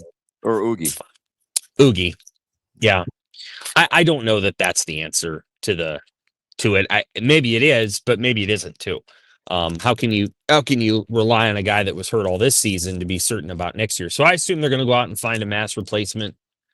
But at any rate, what they have an opportunity to do right now is they're going to go to the quarters. They're probably going to face Purdue, although Indiana's probably going to fight for its life at the Big Ten tournament. They probably need to beat Purdue to make the NCAA tournament. So they're probably going to have a lot to say, and we'll see what happens. Like, I think Nebraska's got a shot. I wouldn't pick them to win it. I actually think Michigan will win the Big Ten tournament. I don't see any reason why they wouldn't. But we'll see what happens. Yeah. Illinois, like we keep fast forwarding, man. Illinois better worry about teams like Wisconsin. You know, the dirty little secret is we're so disgruntled over Nebraska being 5-2 in their last 7. We forget Illinois was 4-3. Mm-hmm. I mean, Purdue's got a losing record. They're 3-4. Yeah. Mm-hmm. And I mean, what was Michigan State? 5-2? Yeah, I think the same. And all of a sudden, we're fawning over Michigan State. So it's like, I get it. You, especially as a competitor and a coach, I never want to give two bleeps about what anybody else is doing. But from a fan perspective, how we feel about our program, I mean, between Michigan State, Illinois, and Purdue, I mean, they got 9 losses in their last 21 games. Like, that's not. I mean, I'm not quivering. I'm not shaking in my boots over that. I mean, those guys are 12-9, right? Yeah, yeah. They're. I can't speak to. Not to let. Well, I'll tell you what. Purdue is not playing up to its capability. Obviously, Purdue didn't want to lose on Senior Day, so Purdue is not playing up to its capability for whatever reason. I don't know. Sam, I'm telling you, that's who Purdue is. We make more excuses for Purdue. I'm just saying they're not playing up to their capability. They don't have Edie. Like, this is just kind of who they. I mean, look at their roster. It's good, but it's not. I mean, are you game planning for Clough or like who's Kaufman Wren? Like, I get the Braden Smith thing, I do, but what if this is just who Purdue is? Yeah, that's possible. I would say that Illinois and Michigan State are not. What's Purdue next level? Like, what is Purdue outside of what we've seen? Are they better defensively? They're not. No, they're not. They're a very, very good offensive team. What I would say about Illinois and Michigan State is, as of 2 or 3 weeks ago, the Big Ten regular season title was out of reach. And so I don't know how Illinois and Michigan State go through their process. It's entirely possible that they don't really care that much about how the regular season ends and they want to gear up for the NCAA tournament. I don't know. My sense is that Michigan State played, pedal to the metal all the way to the end. and played very hard against Michigan. And I thought was kind of watching both games. I thought they played maybe their best game of the year or very close to it. But neither team was kind of fighting for their life. I think Nebraska kind of plays that way where they play kind of to fight for their life a little bit all the time. And it's paid off. They're 26-5. And now we'll see, this is what do you call it? It's the difference between the Players Championship and the Masters. This is now we're getting into Masters weekend. So like the Players Championship's the Big Ten tournament, the Masters is the NCAA tournament. And a lot of these teams, they're like, who we are is defined by 3 weeks. And that's not Nebraska. Nebraska is defined by really what is already done and winning the first NCAA game when they go there. I'm just saying that this team is special enough in a really good year in college basketball to make a deep run. And I get the sense that people are going to be kind of like sad. What people are worried about is not winning the first one. I think they're going to win the first one. I think then it becomes a question of if they can make a run. And I think they can. But they also have to do it. So like there's an opportunity there where you don't want to get complacent. I think fans are worried about winning the first one, like beating and you just watch. Once the draw comes out, they'll play, I don't know, Hawaii or UC Irvine or I don't know. They will play up Hawaii and UC Irvine to be the worst matchup in the history of 3 versus 14. Fans will be convinced that it will be a 1-point game. Like they will be certain that Nebraska is going to have its hands full. And that's just how it's going to be. Nebraska's going to face a lot of odd pressure in this first game in the NCAA tournament that they're going to have to deal with early because people are going to be so keyed up to win the first one. Coming out of this weekend, Sam, how much could I sell you on what Nebraska does with their on-the-field work from April to fall camp will be significantly more important than what's happening this spring? Oh, I think you could sell me on that for sure. That what they have to do is, not only get, I think, culture is not the right word.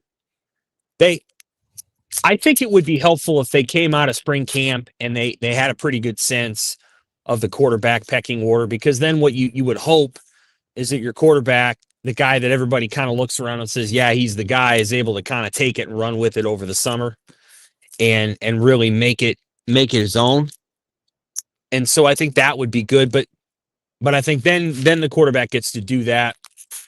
I think it's a team that has an opportunity with what's probably going to be a pretty quiet offseason to kind of figure out who it wants to be, away from the coaches, away from the spotlight. And hindsight's 2020. I think last year's team maybe didn't have all of that entirely figured out beyond, well, Dylan's the quarterback and he's good, and we'll just kind of do what we do. Like, I think it's going to be a little bit different this year. That's my sense. That said, you want to make sure everybody stays healthy. So everything that happens here in the next 2 or 3 weeks, you don't want any injuries. So I think they're both important, but I think that offseason is going to be, and you're talking before training camp, is going to be really important to build kind of what they want the identity to be. Oregon and Ohio State open their spring camps this week, so it's getting real, and I love that. I haven't had any other Big Ten coaches really to watch, Big Ten interviews to watch until this week. So Ryan Day, I think, is talking today or tomorrow. Dan Lanning will be later this week. Pat Fitzgerald, he's done some interviews up there. He's done quite a few, actually, with the local media, which is nice of him. But they start next week. Somebody else starts next week. I think Michigan starts next week too. Nebraska doesn't play them. So I'll start listening and paying close attention to what everybody says and how they feel about their teams. Indiana's later this month. Washington is later this month. I think Iowa's very late in the month. They may start like one day before Nebraska's spring game. And I always like listening to what Ferentz has to say, because at this point, he kind of tells you everything about the team. He tells it in like anecdotes from 31 years ago, but he tells you everything you need to know about what he thinks of his team. So those are always interesting. They're like 45-minute pressers, and he just goes through, and this is kind of like 1987, something, but it works. Like, it makes sense. Like, you understand what he's trying to say. So now we're going to match up what some of these other coaches are saying with how Nebraska's vibes. And, I think Nebraska's vibes to some degree are best summed up by Dana Holgorsen. Like, he's excited. Like, he's genuinely fired up about what he's seeing from Pelandria and that offense. I think he likes the offensive line. So I think that's a good shot of adrenaline for the fans. I would think maybe they're skeptical, but this is totally my opinion. But if I'm looking at, remember how I was always talking about like the delivery and the press conferences and Coach Holgorsen was very matter of fact. And some of it was in regards to your questions, right? A couple weeks ago. You know what I think part of it is, other than it's deeper than just, it's put up or shut up time. I'm bristling up. I don't think that's it, Sam. I'm watching this thing. You know what I think it is? I think I talked last year about this whole free to be me thing with him without the pressure of validating a 5-star or changing the offense. Like, I think he just kind of gets to be who he is. I think this quarterback room has energized him in terms of really being free to be him within this offense. And I think this is just his real personality that you're hearing, because I think he enjoys this quarterback room. I don't know what it's going to pay dividends with, but I actually think he's enjoying these guys' skill sets based on how he likes to play football. Yeah, I agree. I think that's probably accurate. And I do. I think that's accurate. I think he likes that. I mean, he's got to like the wide receiver room too. Like, it's a good room. So I can't even say this without people getting all, here we go with the Kool-Aid. But I trust my eval. I'm just telling you, I agree. I'm going to simply say I agree with you on the wideout room. Yeah, well, I mean, they spent money on it, so they ought to be good. Like, here's where I'll say, I think they're going to be good, and they ought to be good, because there's no way that they didn't pay those guys nothing to stick around. So, a lot of times over the years, what kept Nebraska from keeping a guy, whether it was Wandale or whatever, is you couldn't keep him around. Like, the offense was annoying. And like, you couldn't keep Wandale here, but if they'd been able to pay Wandale, they might have kept him here. And of course, Wandale's an elite NFL receiver. So like, now they're able to kind of, I don't know how frustrating last season might have been for Ja'Cory Barney, but it's less frustrating when you're able to retain a guy through revenue sharing. So like, and I'm not trying to knock Nebraska for doing it. I think Ja'Cory Barney's a heck of a player, and I've liked watching him every time he plays. They should be good at that position. They chose to spend money on it. They chose, on the flip side of the coin, to stand pat at running back. So that's the position where, and I actually think they're going to be pretty good there too, but that's the position where people wanted them to go get a guy, and Nebraska's like, what? We're going to take our money and we're going to go get Quasi Gilmer. And I've got no problem with that. I thought that last year they were pretty good, but not great. And this year, I think with Gilmer, and then all those other guys getting another year in the system with Tequil Shorts, this should be the best room they've had in a while. And so those quarterbacks should be very happy with the options that they have at receiver. And plus, I get it. You have to be smart with how you want to use Calandria in the QB run game. But I think feeling like you have more than one capable guy is pretty freeing, just from a coaching standpoint, right? I'm more apt to dial up pressures and do what I want to do defensively, knowing I don't have to protect guys either, right? As a coach, it just does something different to you psychologically to free up play calling. You know what I mean? I do. Yeah, I don't know what they're going to do with Calandria as a direct runner. He is not a big guy, so yeah, I think you have to be smart about I will it. say this is going to sound weird because I always look at this in runners, especially with a guy that changes directions as well as he does. He sits on a good frame. Like he has big legs. Like he has a running back lower torso, which I think really helps lower half. Yeah. Hey, that part by his belly button. No, he has a good strong lower half too. Yeah, I and the other thing is with large guys, they're a larger target. And so like, does anybody really question how tough Adrian Martinez was those last couple of years? No. But he got hurt. In part because he was a large target and like you could hit him. And there's more things that can get injured on a large guy. So, one of the other things is it's actually, it may not be easy to get a huge shot on Calandria. It just isn't. It's not easy to get a big shot on him because he's just not that big. It's one of the reasons why I don't, Derrick Henry aside, I don't love 6'3", 234-pound running backs because, they take a lot of shots. And sometimes when a guy's is 6 foot or shorter, they're able to kind of, Emmett Johnson's a good example. They get a glancing blow instead of a knockout shot. I think a lot of it has to do with your temperament going into contact too. Are you a giver or are you a receiver?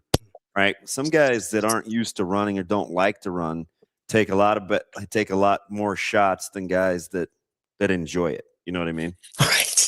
Right. That's true. No, it's true. Assume it, but it's just different when that's the thing we saw with Taylor Martinez. Like he did not take shots well. No, because he didn't like to get hit. Like he did not get hit. Runner, but he just did not get hit well. Yeah.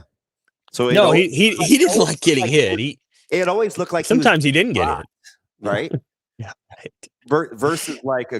Versus like Crouch, who looked at it differently. Yeah. It didn't. For being a smaller guy than Taylor, gave impact more often than he received it. It seemed like. I don't want to tell on him, Sam, but you should have seen him Saturday when he realized that Corey Brown was on that 99 defensive line for Iowa.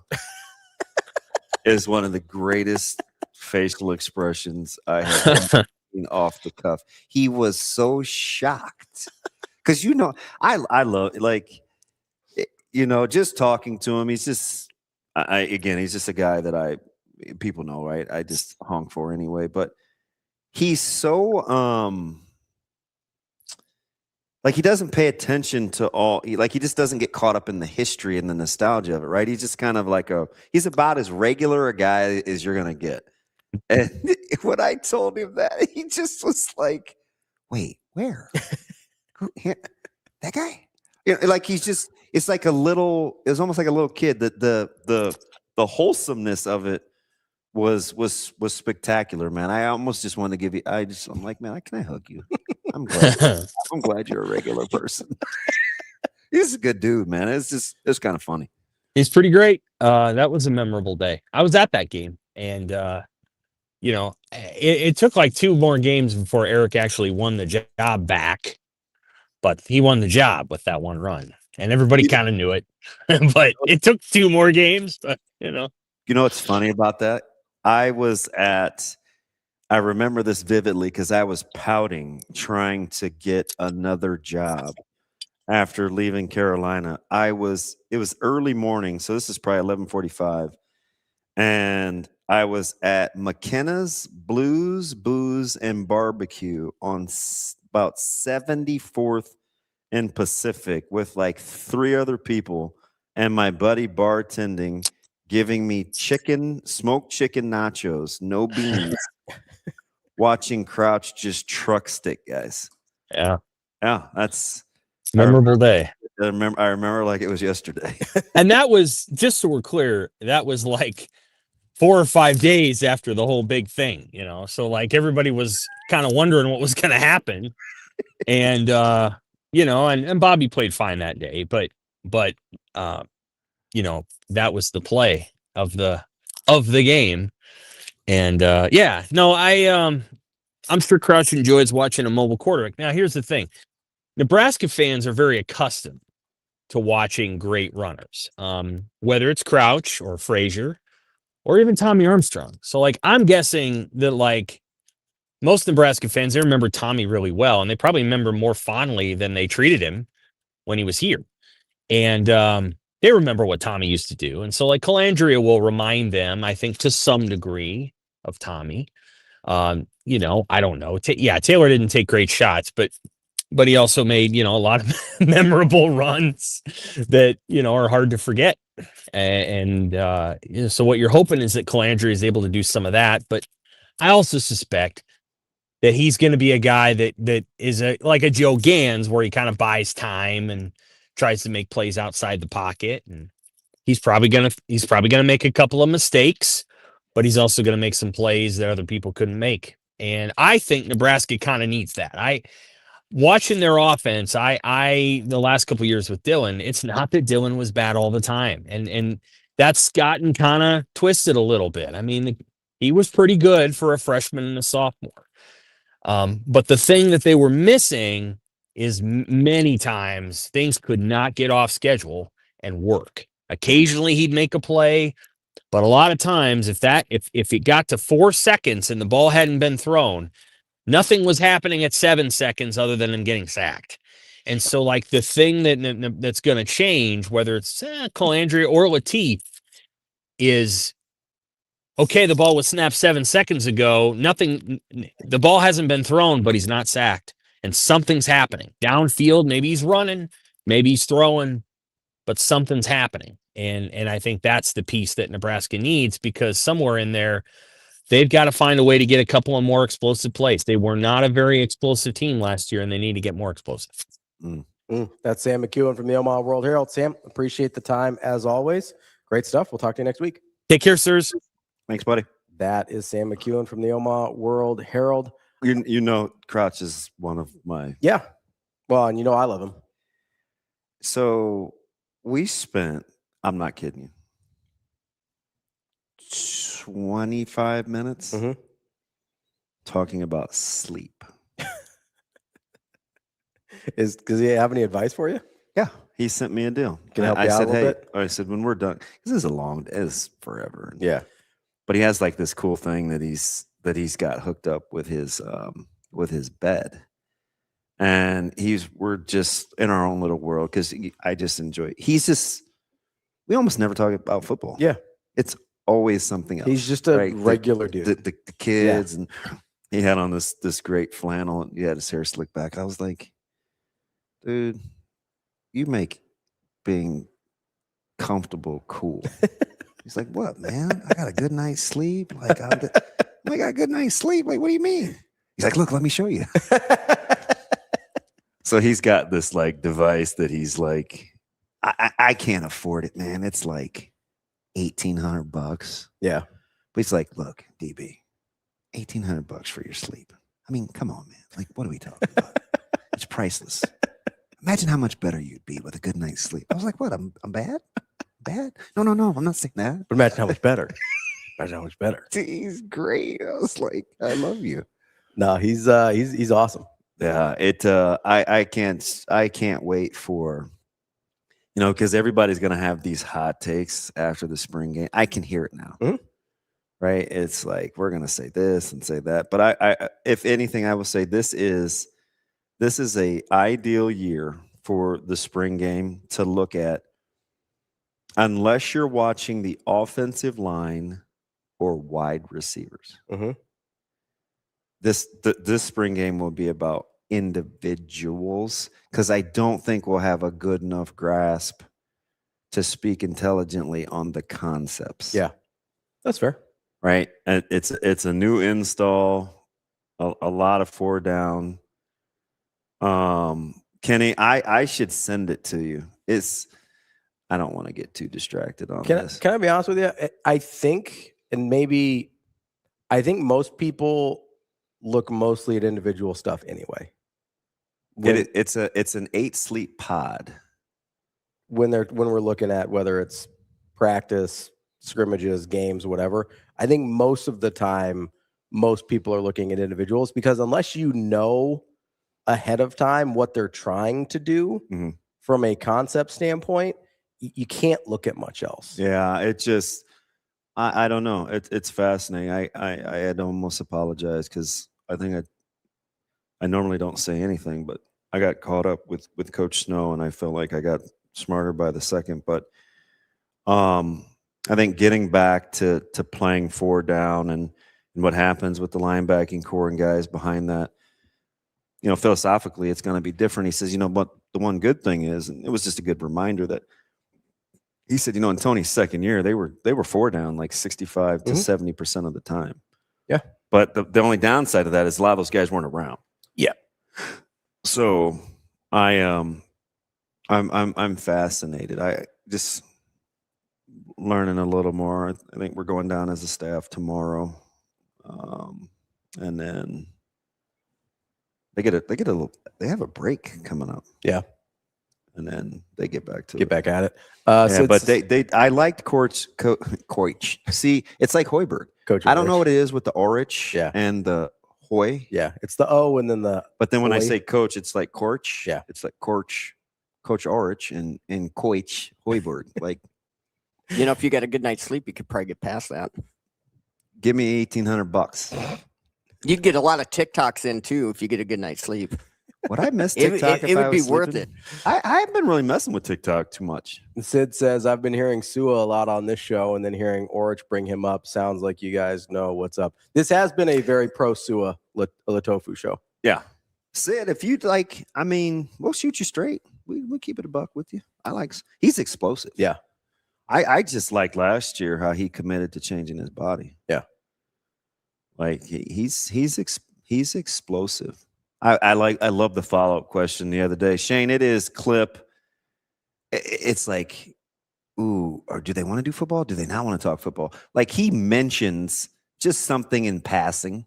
Like he's talking about, hey, like this cheetah package. Yeah, it's a pass rushing package. Shane, play clip 11. We're chomping at the bit to get some football. Yeah.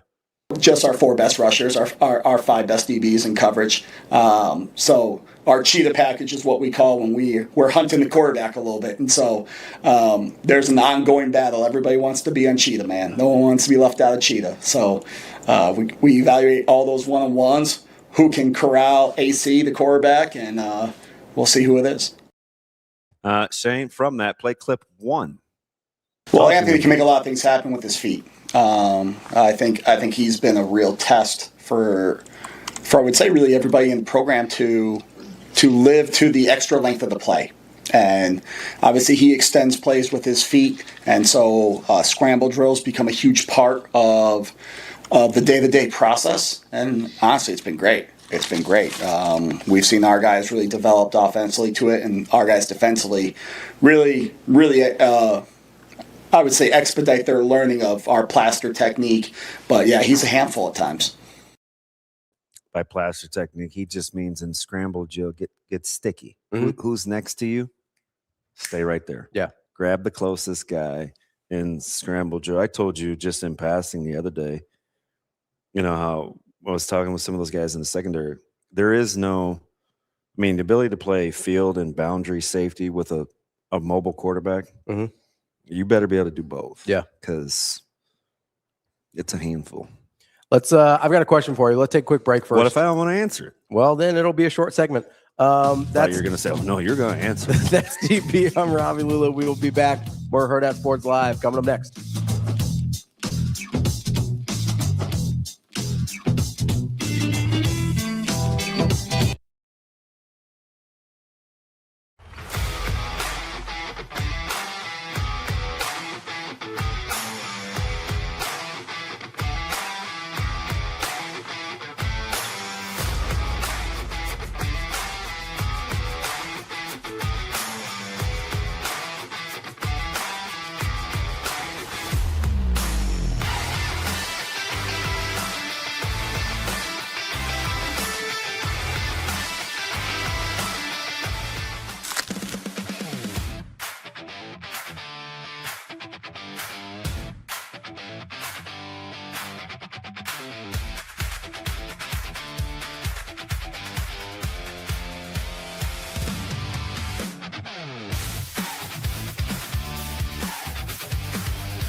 Yeah, it was tough. You almost start tearing up watching those videos and just thinking about all the good memories and how that's kind of over. But I just kind of just told myself really to lock in. That's all I said. And I felt like I stayed pretty level, and it was tough to not get caught up in all of it. But I think the emotions kind of came out in the last minute or so when I was really getting fired up out there, and that was the best way for them to come out. I mean, it was, like I said, a lot of the emotions kind of came out in that moment. You know, you kind of suppress those, and that's what we were told to do so we can go and get the job done. And I think we got a little ahead of ourselves in the end of regulation and slipped up a little bit. But, yeah, I think we just kind of willed that one out in overtime. I did not want to leave this place without winning the last game here, and same goes for the goals we have ahead of us.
I mean, they've got a really good defense. You know, I mean, they obviously rotate pretty good, fly around, they're able to get deflections.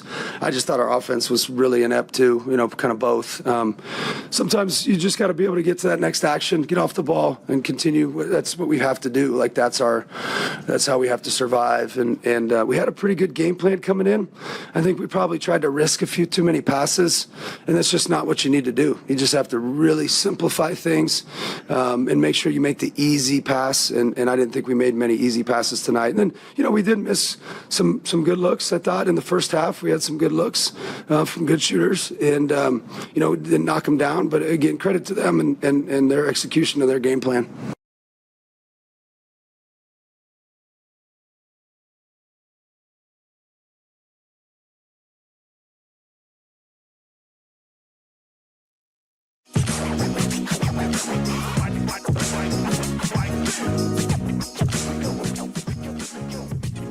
You're listening to Hurrdat Sports Live.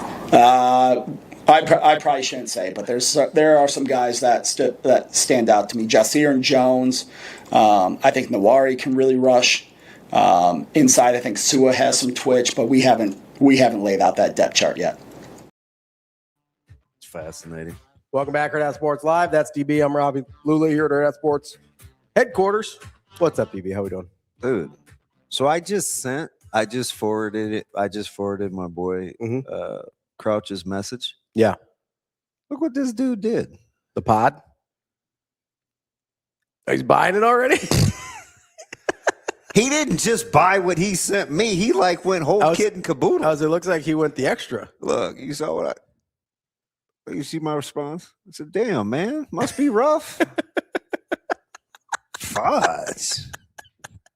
I like the end of his response. Dude, he's a trip. He is a hilarious dude. Who can just do that? There's certain members of the population. You know several of them. Man. You got friends in high places. This is testing my friendship because I want to be happy for him, but I ain't gonna lie, I'm kind of jealous. Should be like, hey, buy the normal one, spend the extra on mine. Right? Hook a brother up. Hey, man, my Venmo's open. He did take care of me a couple years ago, though. But my Venmo, like, hey, I'll split it with him. Just shoot, Venmo me like $1,200. We're good. Call it even. Help me out a little bit. He just and it's so him. Yeah. You don't remember this. He's the same guy that bought just the marshmallows out of a cereal online. Okay. In the middle of the night on the road in Minnesota. Who Amazon $60 worth of Lucky Charms marshmallows?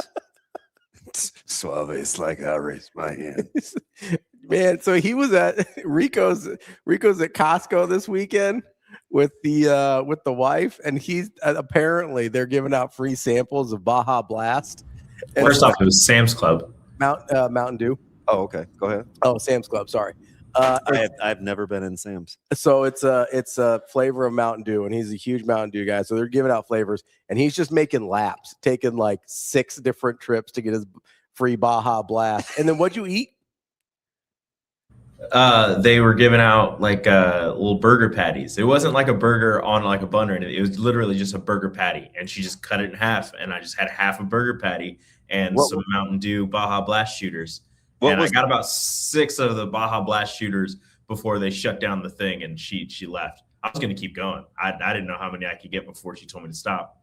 And I get it. I'm not even going to poke fun because I know people do the whole samples thing. What was the hook?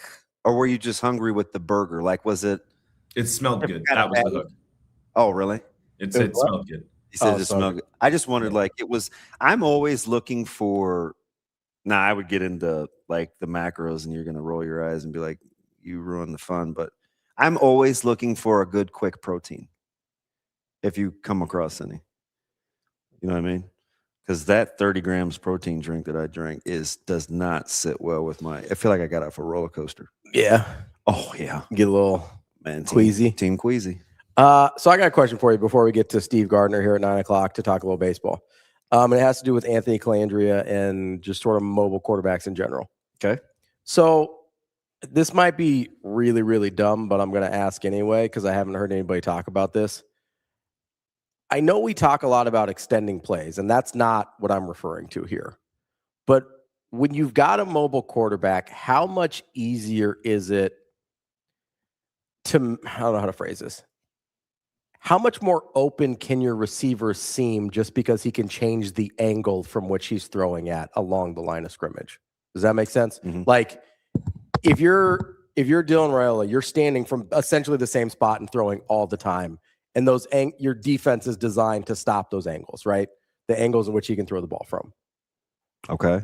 If you're Anthony Calandria or any other mobile quarterback for that matter, like your defense is set up to where, hey, I'm going to be positioned from where I think you're throwing the ball from. But if you move 7 yards one direction or the other, all of a sudden a window appears to be open that wasn't open if you're in the pocket. That is true. So like, is that something we're underestimating in terms of not only just having a mobile quarterback, but also with the launching points? Well, the launching points and how hard it seemed for some of the receivers to get open over the last couple of years when we're sitting there and being like, hey, we like this group. Why aren't they open? Yeah, I could see that because a lot of what they were doing was so predicated on timing. That's why I didn't like, I felt like people were trying to be too smart with, well, they can't get separation and this isn't happening because this is what I'm talking about. Yes. Because within 4 seconds, you're not going to get of the anatomy of a play. Yeah. Like, what do you mean when they say we aren't getting any separation? Right. Right. So if you have to operate, if your offense has to operate and it's predicated on, well, if it doesn't come out within this amount of time, then it's probably not going to work. You're probably in trouble. Yeah. Right. So I think to your point where when he's talking about plaster drills or whatever with a quarterback that can buy time, you're talking about playing against guys where you know the ball could take longer than 4 seconds to come out. Yeah. And 4 is a long time. It is, yes. 3 is average. Yeah. 3 is the average. So if you're extending the plays, but what happens is why it doesn't work for everybody. Sure. is, sometimes guys need certain launch angles or launching points, but other times receivers, sounds dumb, but don't know how to work to get open.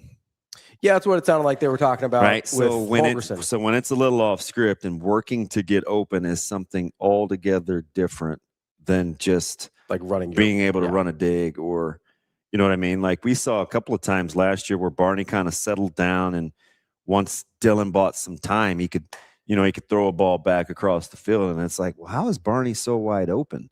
It's like he improvised by working to get open after breaking off a route.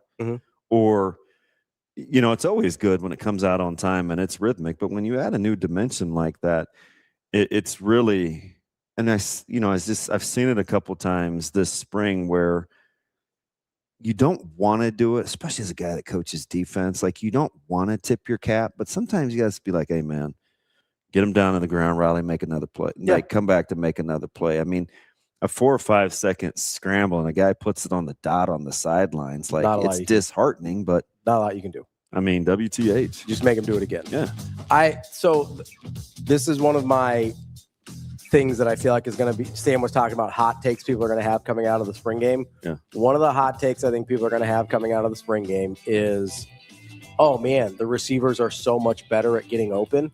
And this is what I think is actually happening. That's why I kind of preface this. I could see that. Now, if you want to work quick game, right, and you want to work slants or get your bubble game right or your RPOs, then those guys do have to be able, to get quick separation. To get quick separation. But if that's not the passing game and you're running dig routes or big over routes, it may not be that way. How much of working off of a scramble drill for receivers is chemistry with the quarterback versus just instinctually kind of understanding what to do? It's a little of both. Okay. Yeah, it's a little of both. Now, the more you play with guys, like the better it'll be. You'll understand where he's looking, what throws he's comfortable making, stuff like that. Yeah, you'll think like Devontae Adams and Aaron Rodgers. Sure.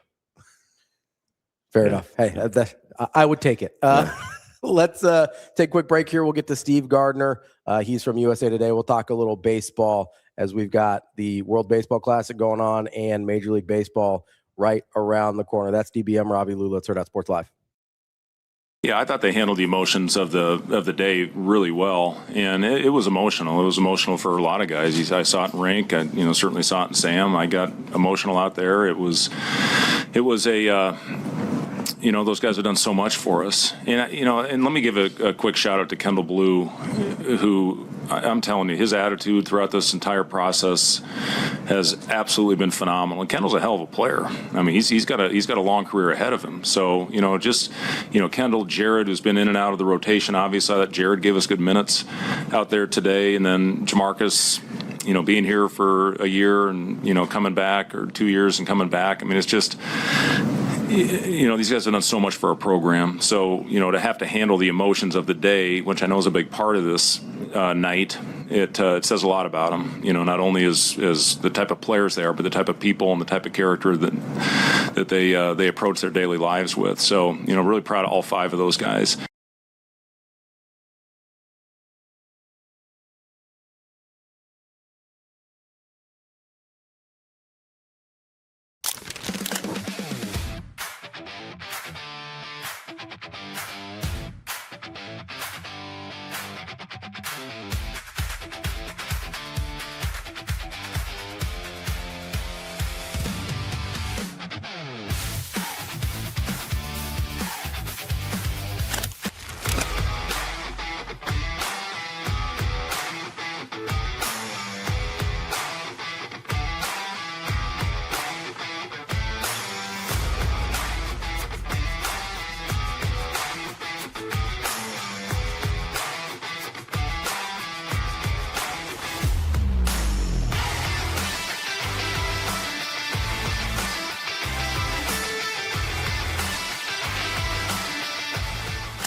Welcome to Hurrdat Sports Live. Fires. Swing and a miss. It is over. The Boston Red Sox, baseball's best all season long. They have won it all. Dansby throws to first base. Is this happening? It is. The Atlanta Braves are world champions. In there. And that does it. History in the desert. Throws his glove towards his teammates as they race out of the dugout. And the celebration begins for the Washington Nationals. And the Dodgers have won it. Here at 11, the Dodgers turn the double play and finish off the Jays 5-4 the final. Welcome back, Hurrdat Sports Live, presented by Next Gen Male Medical. That's DBM Ravi Lulla here at Hurrdat Sports HQ. We are joined now by Steve Gardner, covers baseball for USA Today. Steve, how are we doing this morning? Doing good, guys. How are you? Oh, we're hanging in there. We're trying to balance this whole, we got the World Baseball Classic. There's spring ball here for Nebraska football fans. The basketball team's on a roll. But talk a couple of baseball honks, man. We're not too far ahead of the curve for our listening audience to get into baseball. Are you able to kind of transition smoothly from the WBC as you're looking at what's going to happen in Major League Baseball in spring training? You've done it long enough now where you can kind of, they don't have some of their guys and we can just play ball. Yeah, it makes a lot of sense. I think the toughest person that's having to deal with that is Tarek Skubal. For whether he's going to stay with Team USA or go to the Tigers. He's having a lot more trouble than I am. I'm just loving baseball that we're having it back. He's interesting because I don't know if I like the nitty-gritty of baseball, and we've got a lot of guys that are here locally. Unfortunately, a few have gone through arbitration, right? Mm-hmm. So arbitration is basically you get an hour on each side, right? You got the team basically tries to tell you what you're not. You're not this, you're not that. You're trying to say, hey, I'm this, I'm that, and then you get 30 minutes for the rebuttals. When you get to arbitration, like, what do you say about a guy like Skubal? Like, he's not throwing 230 innings, or because you worry about like damage being done. We hear arbitration, we just kind of we laugh it off, but no, it's super awkward. Arbitration is meant to be awkward, right? We see guys that come back from arbitration and they're like, the minute I can walk, I'm walking. Yeah, it seems like no good can come from that, and especially in the Skubal situation where you had, the Tigers offering something way far below what Skubal thought he was worth, and Skubal's agent thought he was worth, and ultimately the arbitrator thought he was worth, and to be able to come into that room with a straight face and say, the two-time defending Cy Young Award winner in the American League only deserves to be paid, maybe 10th or 20th or whatever among pitchers for his salary is, kind of ludicrous. So I'm really surprised that they didn't try and come to some sort of agreement in the middle to avoid all of that, because I know the Tigers would love to have him there long term, right. But as you said, just going through this process and all the acrimony that it dredges up, it's really hard to see them getting past that and getting to a long-term agreement. As you're watching this World Baseball Classic, I mean, obviously, got our attention on Team USA, but talk to me about this Dominican Republic team, because my God, I don't even know what else to say. They just seem like an absolute juggernaut. Yeah, I love especially the offensive side. You've got Juan Soto, you've got Julio Rodriguez. Was looking at their lineup, and they play today, I think, against Israel, and it's just it's like drafting a fantasy team. And you get all the first and second round picks. It's like all of those guys are just superstars, and they need a little bit of help on the pitching side, starting pitching maybe, but otherwise it's just a complete all-star team. I think it's going to be fabulous if they can reach the Final Four. The U.S. reaches the Final Four. Japan, that would make this even better. I'm so looking forward to it. Yeah, it's hard not to get a false sense of security with their relief staff because I think they've gone 10 2/3 scoreless innings, but you're just like, okay, you have to kind of take a look at who they're playing. But how much in the WBC, Steve, do you think we discount guys just the nationalism, obviously, but guys just enjoying playing with one another? It's a lot easier to play with guys you actually like. That is true. And that's part of what Skubal's decision. I mean, he said coming in, he was going to pitch one game, then go back to Tigers camp, and he got into the mix, got in that clubhouse, in that dugout, and on the field, wearing the USA on the front of his jersey, and said it became really, really, he felt feelings he did not expect to feel. And that goes for not only Team USA, but everybody else. I think about, Randy Arozarena for Team Mexico has had some amazing moments in the World Baseball Classic. And I feel like it elevates your play. There's something certainly that you don't get just in a regular spring training game. And for baseball fans, it's tremendous to be able to see this kind of high quality excitement and drama, in early March. So, Steve, before we move on to kind of the Major League season here, I believe this is the 6th World Baseball Classic that's occurred since 2006 when they started it. How do you think overall it's been received? Obviously, and from I guess a fan and maybe even from a Major League Baseball standpoint, obviously they wanted to sort of create sort of a World Cup type thing for baseball. It seems like the players love it. Seems like it's been very well received on that end. But from Major League Baseball's perspective and a fan's perspective, do you think through 6 of these or through 5.5, I guess, that this has been a successful endeavor? Yeah, I think it's been an overwhelming success. And, just in the lead up to baseball being in the Olympics, I mean, you see the excitement that comes out of this, 2-week period or whatever in spring training. Just think about in the middle of the season, taking a break, and then all of these players, again, go for Olympic gold. We just saw the Winter Olympics and how much excitement and everything that generates. I think it's going to take the WBC even up another notch. So Major League Baseball loves the competition, loves the ability to market to other countries, and even we know how crazy Japan is, the Dominican Republic, Latin American countries are for baseball. But to get baseball in Australia, Israel, Great Britain, expanding Czechia to all of these other countries, I think MLB sees what certainly the NFL has done very well in marketing itself. NBA. Yeah, and the NBA, of course, the NBA too. So they see that, and Major League Baseball is just getting started in that. So I think Major League Baseball loves that, and of course, as I said, the fans can't help but get pulled into this. Quick aside, guys, I was out in spring training in Arizona and got to see the Diamondbacks play against Team Mexico, and it was a fantastic atmosphere just to be in the ballpark for that. I loved it. I'm looking forward to seeing Mexico against the U.S. Coming up tonight. So it's just, I think, a win completely on all sides.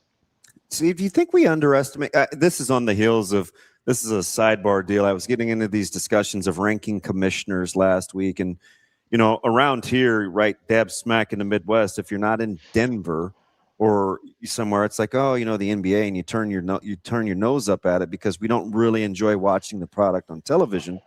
But I was saying with the media rights deal that Silver got, and they're going to go increase like $76 billion from the media rights deal.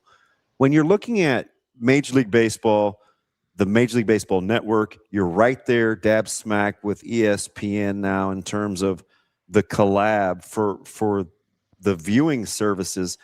What position financially do you think baseball is in, and how much or how little do you contribute to what Manfred is doing from a guy that's been pretty shaky at the leadership position? Well, I think any answer that I give has to have the caveat of we've got a collective bargaining agreement that's going to expire at the end of this season. And you're only as good as your last CBA, I guess is management talk for those folks. But Rob Manfred has been clearly a pro owner commissioner. We've seen commissioners in the past have looked out for the best interests of baseball, and I don't think that's the case now. It's whatever can get money into the owners' pockets, and whatever way that he can help do that improves his standing with the owners. And he's been good at one thing. He's been very good at, Rob Manfred, is building consensus among the ownership and keeping the owners kind of together. As long as they're making lots of money and there's no labor strife, it's easier to do. I think we will see what happens now with the fragmentation of the broadcast revenues and the local TV deals, how they're going to bring that together. You can see MLB wants to kind of bring some of those teams under the MLB umbrella, which it's doing when one of the FanDuel network going out of business and breaking up. I think that's the key. He said that he wants to get this CBA done, and then he's going to retire in a couple of years and turn it over to somebody else. This will be, the referendum on Rob Manfred's commissionership is how this deal gets done. If they can get it done without a labor strike or a lockout or a work stoppage, then I think the reviews for him will be much, much higher than if we do have some sort of break in play and a prolonged, disagreement period. All right, we'll get team specific here as we kind of look at the season unfolds. Obviously, critical here. I'll start with the Yankees, just since we're talking brands and television deals with the network. You obviously you're not going to probably get Schmidt back until, August, maybe mid-August. Cole's probably June, best case scenario. You get Rodon probably back in May. If you're looking at the Yankees, 90% of that roster is back from the team that Toronto hammered. What should the outlook be for the Yankees? Well, obviously, the Blue Jays coming off of that great season, I think have to be the favorites going in, but the Yankees are still strong. They still have Aaron Judge, and that's a key trump card in their favor. I think it all comes down to health, really, for the Yankees. And as you said, the pitchers are coming back, and like we've seen the Dodgers kind of slow play their starting pitching and guys that have injury histories, all you have to do is be healthy when you get to the postseason, and then nothing really matters. So the Yankees obviously have to get through. They do have Max Fried at the top of the rotation. They do have Cam Schlittler, who looked very, very good at the end of last year when he got called up. And beyond that, it is iffy. So you've got to have the bullpen take over. They're gonna outslug a lot of people that they face. So I think in general, the Yankees have certainly a playoff caliber team, and if they can just make sure that no setbacks happen the best they can when Rodon and Cole and those guys come back, I think they'll be in pretty good shape come August and September, and they can always make moves at the trade deadline too. Steve, speaking of moves, over the offseason, a lot of player movement. If I give you three teams, who had the best offseason out of this three? And this might be an easy answer, but we'll give you three anyway. We'll go Boston Red Sox, sneaky, Los Angeles Dodgers, or I'm going to give you, I think, the Tigers. Out of those three, who had the best offseason?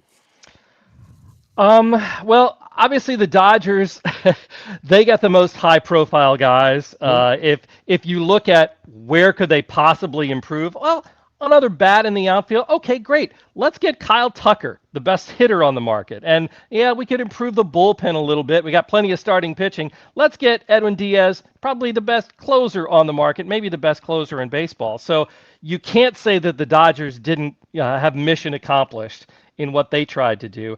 I think, though, the Red Sox, after losing out on, because they were kind of in the Tucker sweepstakes as well, being able to pivot and get, Wilson Contreras, an excellent pickup for them, take over at first base, improve the pitching staff, Ranger Suarez, Sonny Gray, Johan Oviedo, even pretty good addition to all three of those guys are going to be in the rotation with Garrett Crochet. Bello today, right? For the DR too. So what's that? We'll see Bello today. Oh, right. Yeah. Yep.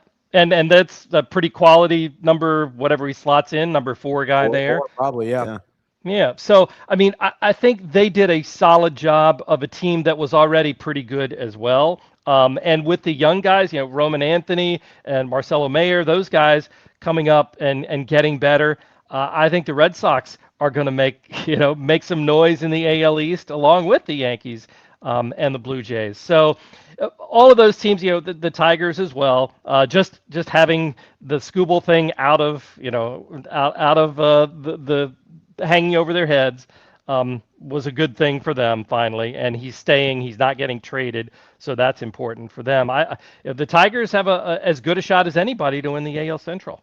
I'm looking for a feel-good story. I know about their offense, right, with Kurtz and company in Oakland. And listen, bad stadium aside, and the move.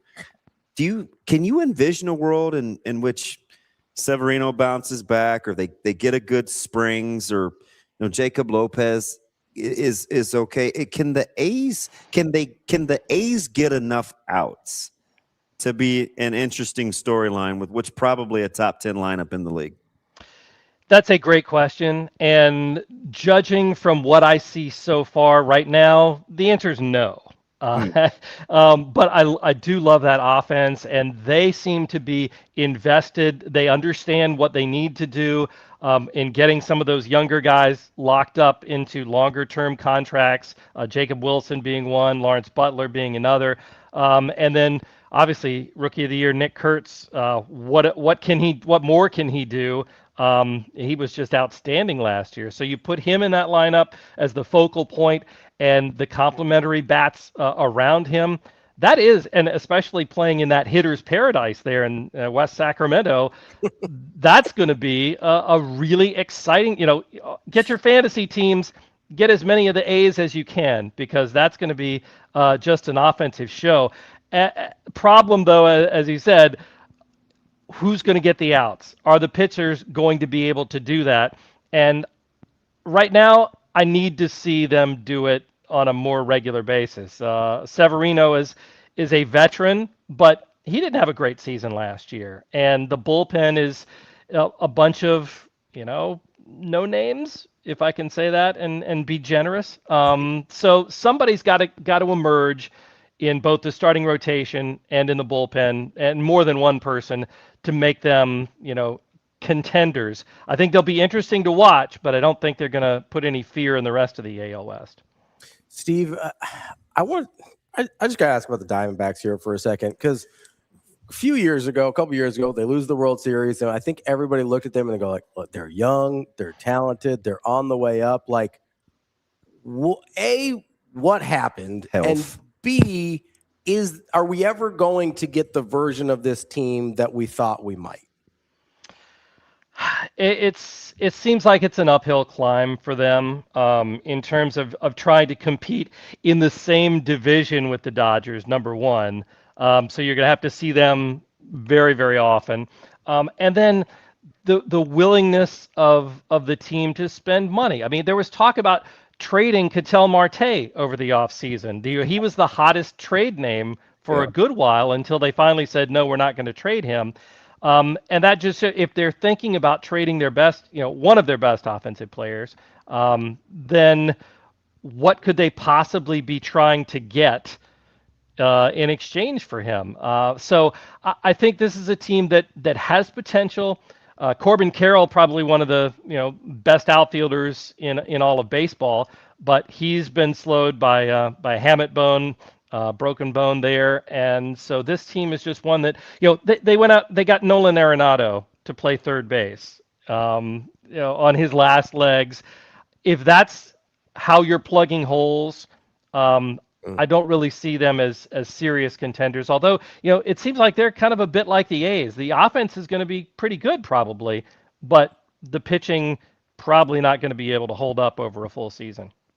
Let me ask you, and I'm going to get to two teams in the Central just because, the Cubs, I mean, Wrigley and the Rooftops money, I mean, they're top 5 in baseball. I'm going to get to them in a second in terms of the revenue versus the spending that you just kind of approach. But as a Dodger fan, there's this team in the Central that I was a little bit jealous of for 25 years kind of in the front office because they were never bad. Always winning. It was a well-run franchise. I look at this lineup, I'm looking at Mason Wynn and Nolan Gorman and Alec Burleson, and I'm thinking there's no way in 2026 that the Cardinals have finally waved the white flag. Have they? It's a well-run franchise, but this may be a long year for St. Louis. True, and I think one of the things in the last year with John Mozeliak as running baseball operations, they were pretty good for a while, and the question was, do they start to tear it down or make one last run with the players that they had, the Sonny Grays and everybody else, and they basically couldn't do both. And there was nowhere to pivot until this offseason. Then they finally started tearing things down and trying to rebuild. So I think this is going to be a transition year for the Cardinals in year one of Chaim Bloom taking over and making this franchise his own. It's a tough thing, and they do have obviously some talent. JJ Weatherholt is going to be a pretty good player, I think. That's really exciting to see him. Maybe start from day one. And that's kind of maybe the start of the new Cardinals team where Weatherholt and Mason Wynn and Victor Scott, up the middle at second short and center field. That's where the strong suit is. That's where they build from. Great defensive players. Now they need to build some offense around that, get some pitching, and develop that. So it's going to be tough, I think, in year one for them, and there will be growing pains. But I think the vision of the Cardinals team that's going to compete and the well-run organization that you're talking about will reform, and we'll see this Cardinals team be very strong, starting maybe in 27 or 28. But this one I think will hurt for a little bit. Steve, I just gotta say, as a Red Sox fan, I would not count on Chaim Bloom turning things around in St. Louis. That's my personal opinion. Fair enough. He is one of my least favorite figures in recent Red Sox history. I got to ask about our local squad here with the Kansas City Royals. Obviously, got some pieces on the pitching staff that we really like, and then one of the best players in all of baseball with Bobby Witt Jr. A couple years ago, make the playoffs, have a nice little run there, take a little bit of step back next year. What are you seeing for the Royals this year? New hitting approach. Yeah, I like the Royals. I think they're good. I'm trying to see. I did pick the Tigers to win the Central. I was looking at our official predictions we had to submit. But I have the Royals making the playoffs, and I like this team. I think, obviously, with Bobby Witt Jr. there, this team has a very, very good young core. Loved what I saw from Carter Jensen, the catcher, last year. Mm-hmm. And to put him in there, if Jack Caglione, becomes the power hitter that I think everybody in baseball believes that he can be, this offense is going to be pretty fun to watch. Yeah. So the question is, can your veteran pitchers bounce back? Seth Lugo, Michael Wacha had disappointing seasons, relatively speaking, last year. But Cole Reagans, get a healthy Cole Reagans at the top of that rotation, and this team can be very, very dangerous. So I like what the Royals have. Made a couple of off-season signings to bolster the offense with Starling Marte and Lane Thomas. So a little depth on offense never hurt, and you get that team. They moving the fences in a little bit too should make it even more exciting for the offense. That'll be something to watch because Kauffman Stadium has played, generally neutral, maybe leaning a little bit toward the pitchers, but I think this is going to make it considerably more hitter friendly. What will that do to their pitching and hitting mix? We'll see. But I certainly know that Caglione and Salvador Perez and those guys are going to enjoy it. Yeah, just new hitting approach with the mindset up. Just swing at strikes. Right? Yeah. I mean, if they just simply kind of tune that up, they're super capable. As hits the ball so deep. As one of those sneaky good lineups.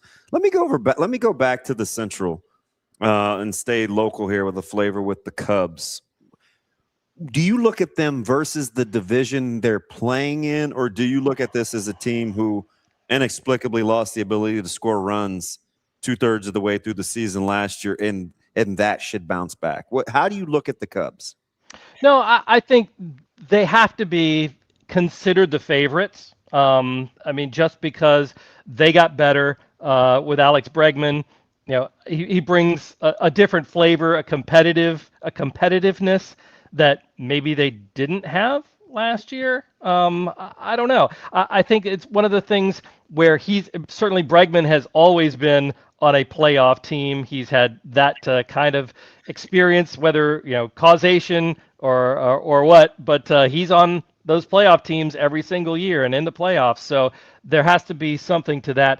And I think this Cubs team, you look at, can they get another season from Matthew Boyd? They go out and they get Edward Cabrera because they realized they needed more help in the starting rotation. Does Cade Horton take another step forward? I think he may be the key to that starting rotation. And so if they made a few additions to the bullpen as well, I think this is a team. You mentioned they had the revenue, they have the ability to go out and get players in free agency and improve, and I think they did that. And with Pete Crow Armstrong, probably one of the more exciting players in baseball. I think you put him with Bregman. This is a team that will get fans excited, and I think will be an exciting team to watch this year. And as I said, I think they're the favorites right now in the Central. Once they take care of business there, if they can, then they can set their sights on the larger competing in October and all of that. But I think this is a team that's certainly built for the long haul and will be very good.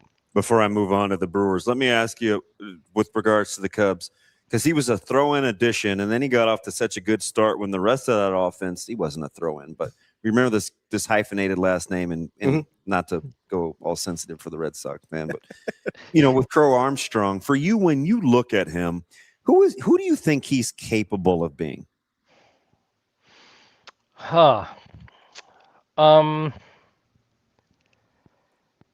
That's a great question because he's got such a unique skill set. I mean, he's super fast. He's great defensively in the outfield, and the pop that he showed last year, I think that surprised a lot of people. So, I mean, coming into last season, he was a Kevin Kiermaier kind of guy, but where the power came from, it totally opens things up. If he can, if he can just at least get on base a little bit more frequently, and I think that's what Alex Bregman is working with him in spring training to try and do. I think we're talking, let me see, Carl Crawford, but maybe a little bit more power. And Carl Crawford was one of the best players in the game. You remember, when he was at his peak. He broke Husker fans' hearts by choosing to play baseball too. So sorry about that. Sorry to bring up the memories there. Yeah, he was one of the best players in baseball till he came to Boston. I appreciate that reminder as well. Oh dear. I hope you guys have me back another time. Then I'm bringing everybody down. We love it. So, is this the year I can finally say, all right, I look at Milwaukee's roster. I don't know how they're not going to do it. Every year, I'm like, how do they do it? You've made the Cubs the favorite. What do you do with the Brewers when all they do is seemingly maximize? Yeah, I think may be the year, and I will look bad, I'm sure, later on. But I don't see it for the Brewers this year. The Cubs have gotten better, and the Brewers had the best record in baseball last year. It's unbelievable. But you look at the team and you say, yeah, they're okay. I don't, they're relying on Brandon Woodruff as their ace. They trade away Freddie Peralta. Mhm. I mean, that he was their best starter last year. Are they going to be able to replace him with, Logan Henderson or Kyle Harrison? That's essentially what they're banking on being able to do, or somebody else from the minor league, or Jacob Mizorowski, the all-star from last year. Who's probably their number 3 if Priester's healthy. Yeah. So I don't know. That it just, I look at them, and they trade Caleb Durbin, their starting third baseman last year, to the Red Sox. Appreciate it. And I think the Red Sox got a great deal there. So what is Milwaukee trying to accomplish? I don't see it, and they can prove me wrong again. But I'm going to stand on that unfirm turf until they do. Real quick on the Brewers, can I just? I'm fascinated because just full disclosure, I love the steroid era. Like the whole thing fascinates me. I like all the lore, all the outlier seasons, everything. Right, like the whole thing is just fascinating to me. Have we had a stranger run since the steroid era than 18-19 for Christian Yelich that is more of an outlier than who he's been the rest of his career? And he's got a DH this year too. Like, yeah. Is that the strangest non-steroid era run we've seen for a guy compared to what he's been for the rest of his life? I can't really put that into any perspective and think of somebody that's even more extreme or anything. But you had a guy who was. Here's the thing with him though. I think back injuries and whatever have kept him from being his best self in several different seasons. And we saw him improve, from his last year in Miami, coming to Milwaukee, and, fully embrace his skills. I don't know that he's been completely 100% in any full season, since then. So maybe if you're looking for an explanation that's more grounded, I'm not making perhaps that. I want to be clear. I'm just saying, like, that just as far as the statistical outlier of it all, it's fascinating to me. Sure, I understand that, and they're. I always look back to when you talk about statistical outliers and thinking, the knee-jerk reaction is performance-enhancing drugs or whatever.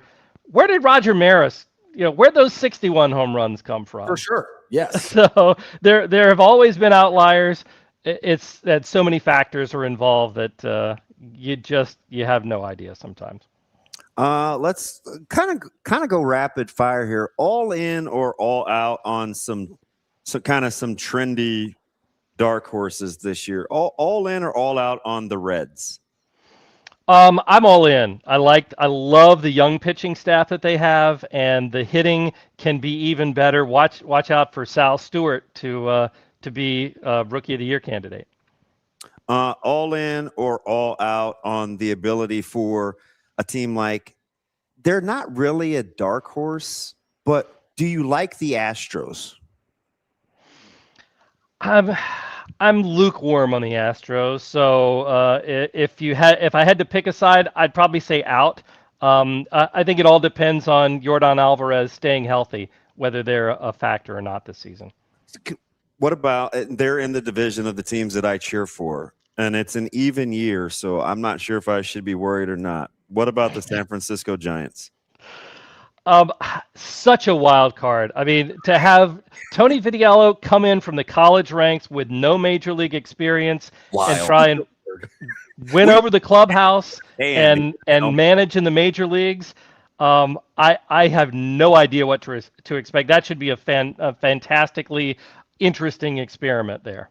If the all bounce back teams from 2 years ago, would the Orioles be your pick? Yeah, they would. I don't know what went wrong last year, other than key guys getting hurt and everything else. This is a talented roster, and they went out. They addressed the pitching in the offseason. Maybe not as to the degree that some Orioles fans would like, with a Framber Valdez or somebody like that to put at the top of the rotation. but I like what they've done. I love the young talent here, and I would expect Baltimore, talk about the Yankees and the Red Sox and the Blue Jays. Baltimore is definitely going to be in that mix too, and may knock a few heads out of the playoffs there. Who goes after Rodgers? Is it Bradish or Bassett? Bradish has been amazing when he's been in the lineup and been healthy. I think he could be a number one. I mean, he got Cy Young votes 3 years ago, something like that. Was it think the top 5? I think he can be the ace, and Rodgers maybe the number 2, and then Bassett after that. But watch out for Bradish. I think he's going to have a great season. The only reason I ask about him is because I'm looking for good odds on Cy Young candidates, because history tells me to kind of look off the radar. Yeah. Yep. I would say my dark horse in that respect, Cole Reagans could be one. Kyle Bradish could be another. Yeah. Okay. All right. We do these things as a show where we pick our postseason guys, and I'm always trying to cheat on the test a little bit and get some of your expertise. Happy to dispense it. Hey, you're the man. I appreciate it. Have a good one, Steve. We appreciate it. Thanks, guys. Take care. That is Steve Gardner from the USA Today. Good stuff there, as always. Let's take a quick break. There's a couple of pieces of breaking news that we need to get to. Some good, some bad. What are you going to do? Yeah, that is what it is. We'll get to that here in just a minute. That's DB. I'm Ravi Lulla. It's Hurrdat Sports Live.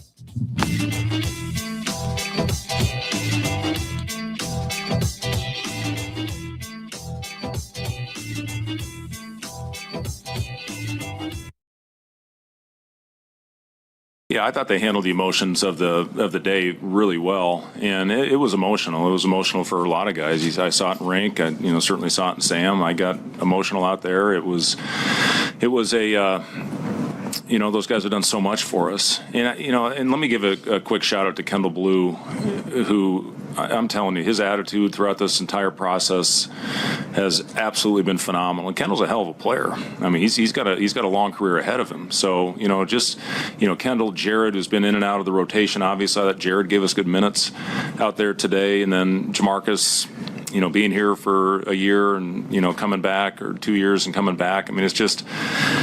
These guys have done so much for our program. So, to have to handle the emotions of the day, which I know is a big part of this night, it says a lot about them. Not only as the type of players they are, but the type of people and the type of character that they approach their daily lives with. So, really proud of all 5 of those guys.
I thought we held our emotions in check before the game. Everybody was focused. Everybody was locked in to start the game.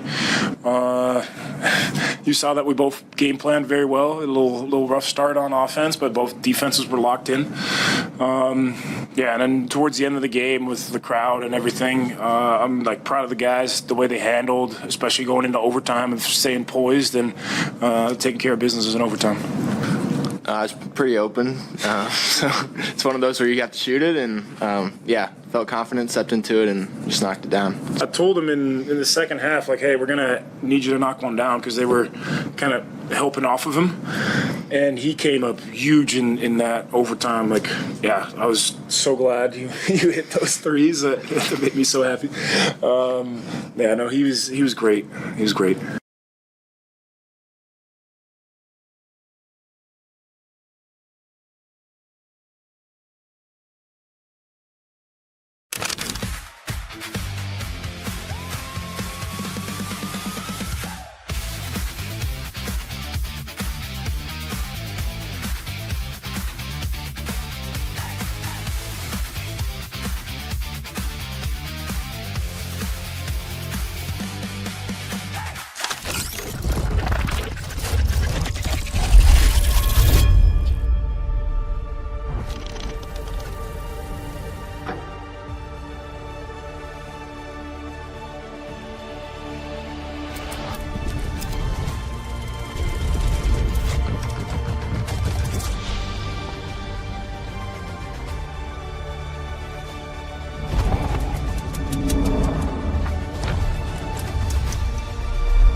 You're listening to Hurrdat Sports Live. Welcome back, Hurrdat Sports Live. That's DB. I'm Ravi Lulla here at Hurrdat Sports headquarters. Don't forget, as we get into championship week for basketball, we get into the tournaments and everything else, best place to watch your games is over at Hurrdat Sports Bar and Grill. Great TV setup, great food, and a great place to watch a game. Make sure you get out there to La Vista at Hurrdat Sports Bar and Grill. DB, you got a little, actually kind of a lot of breaking news during the show. Yeah. Number one, we got a Fred Hoiberg extension. Yeah, was it 31-32 or 30-31? 31-32? 31-32. Yeah, lock him up. Lock him up. That's, I think, a no-brainer there. Got Fred locked up. Number two, some Nebraska-adjacent news. Former President Ted Carter resigns at Ohio State over an inappropriate relationship. Which is... It's fast, so I'm trying to take it all in at once. Yeah, this just happened. I didn't understand the quotes about, because they're his quotes. Yes, he commented on this. About it was unfortunate about putting her in contact with people in positions of influence. Yes. Or donors or... Yeah, leadership. Yeah. People that, yeah. So basically what I was able to gather during the break was their relationship was with someone who was looking for funding for her small business, I believe. Mm-hmm. And so he used his position, or she used his position within the university to get access to people she probably would not normally have access to. So he offered his resignation to the board of trustees, and they accepted that. So that is a Maya the mighty 3 years ago. Unthinkable. You thought Ted Carter, Trev Alberts, Matt Rule, dream team. That's the squad. Yep. Yeah. Only one left standing. Bizarre. And they kind of hate Trev down at A&M too. Yeah. So it's been rough down. Elko might have saved his bacon. A guy that was really fascinating, that had fascinating takes when we were down in Maryland was one Buzz Peterson. Oh, okay. But now, after I look at Buzz's first year, I was like, I'll just chalk that off to first year. But Buzz Williams? Did I said Peterson? Yeah. You know why? Michael Jordan's best friend. I have old 80s and 90s rosters on the brain that I send you every 5 minutes. And don't think I don't know that you guys are younger than me. I send it anyway because you guys are basketball heads. No, I like it. I don't expect you to be able to appreciate 1986 Navy versus Duke. There's some where I'm like, okay, But they listed David Robinson as 6'10". I was like, wasn't he 7'1" by the time he got to San Antonio? I think he grew 2 inches in the 2 years. That's the story, is that he grew 2 inches in the 2 years where he was on I have lots of those if you want them. No, I like him. I find him. So that's why Buzz Buzz Williams, yeah. Because Buzz apparently didn't like Trev either. Yeah, he got Trev got killed over the baseball hiring and that whole process. Mike Elko probably saved him. Because let's be honest, if you're good at football at A&M, that's everything else is forgivable.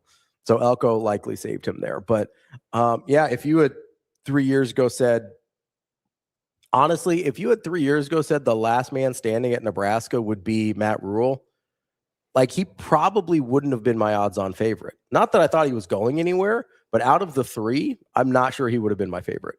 It would have been interesting to go through that exercise. But also some football breaking news. I don't know how breaking it is, but Tua is planning on being cut by the Dolphins. Not break the free agency market. It's interesting. You're going to have some options at quarterback. But we knew Tua was going to get released. In all likelihood. They've got almost $100 million in dead cap though now. Is Tua they have to start over next year. Yeah. But they'll be in a good spot. After that, yes. Next year they're going to be horrendous. So Bulk Dog wants them to move off of Waddle now too. I mean, you might as well. What good does having Jalen Waddle do you right now? How would you like to wake up yesterday, since the trade was announced Saturday, I think, and be Joe Burrow? Ooh. I'll be honest. You lose Hendricks, which is for all intents and purposes is going to Dallas. Yep. So there's your pass rusher. Yep. In the meantime, you look at the defensive player, the gets traded into your division, the reigning defensive players of the year, and now you add Max Crosby. Yep. Because you already had Cleveland and Pittsburgh staring you in the face with their defensive Watt and Garrett. So now you get Watt, Garrett, and Max Crosby in your division. I'll be honest. If I'm Joe Burrow, I'm like, hey, and your defense is worse. Yeah, I call Carson Palmer and be like, how'd you get out of here? How did you had to retire? Okay, deal. So you want to put Tua in the dome, or you want to put Kyler Murray in the dome? I think the data's worse on Tua. Well, he can't play anywhere less than people. I said 75 degrees, and I was kind of being a jerk, but I'm not really joking because you need no wind too. I think it is like 65 or 70. It's pretty high. This isn't one of those where it's like, oh, he's bad when it's below freezing. It's like he's bad when it's not Miami in March, basically. I think you've got to go dome if you're thinking about signing Tua as your starter. I'm more willing to listen to Kyler Murray being outside. I don't know. Don't go to Cleveland. I don't know that his struggles have been weather dependent. I think it's more a health thing with him. Yeah, Cleveland deserves to have to find a job between Shadiour and Watson. I mean, there's no way they're going to let him have the job no matter what, right? You can't start Deshaun Watson again.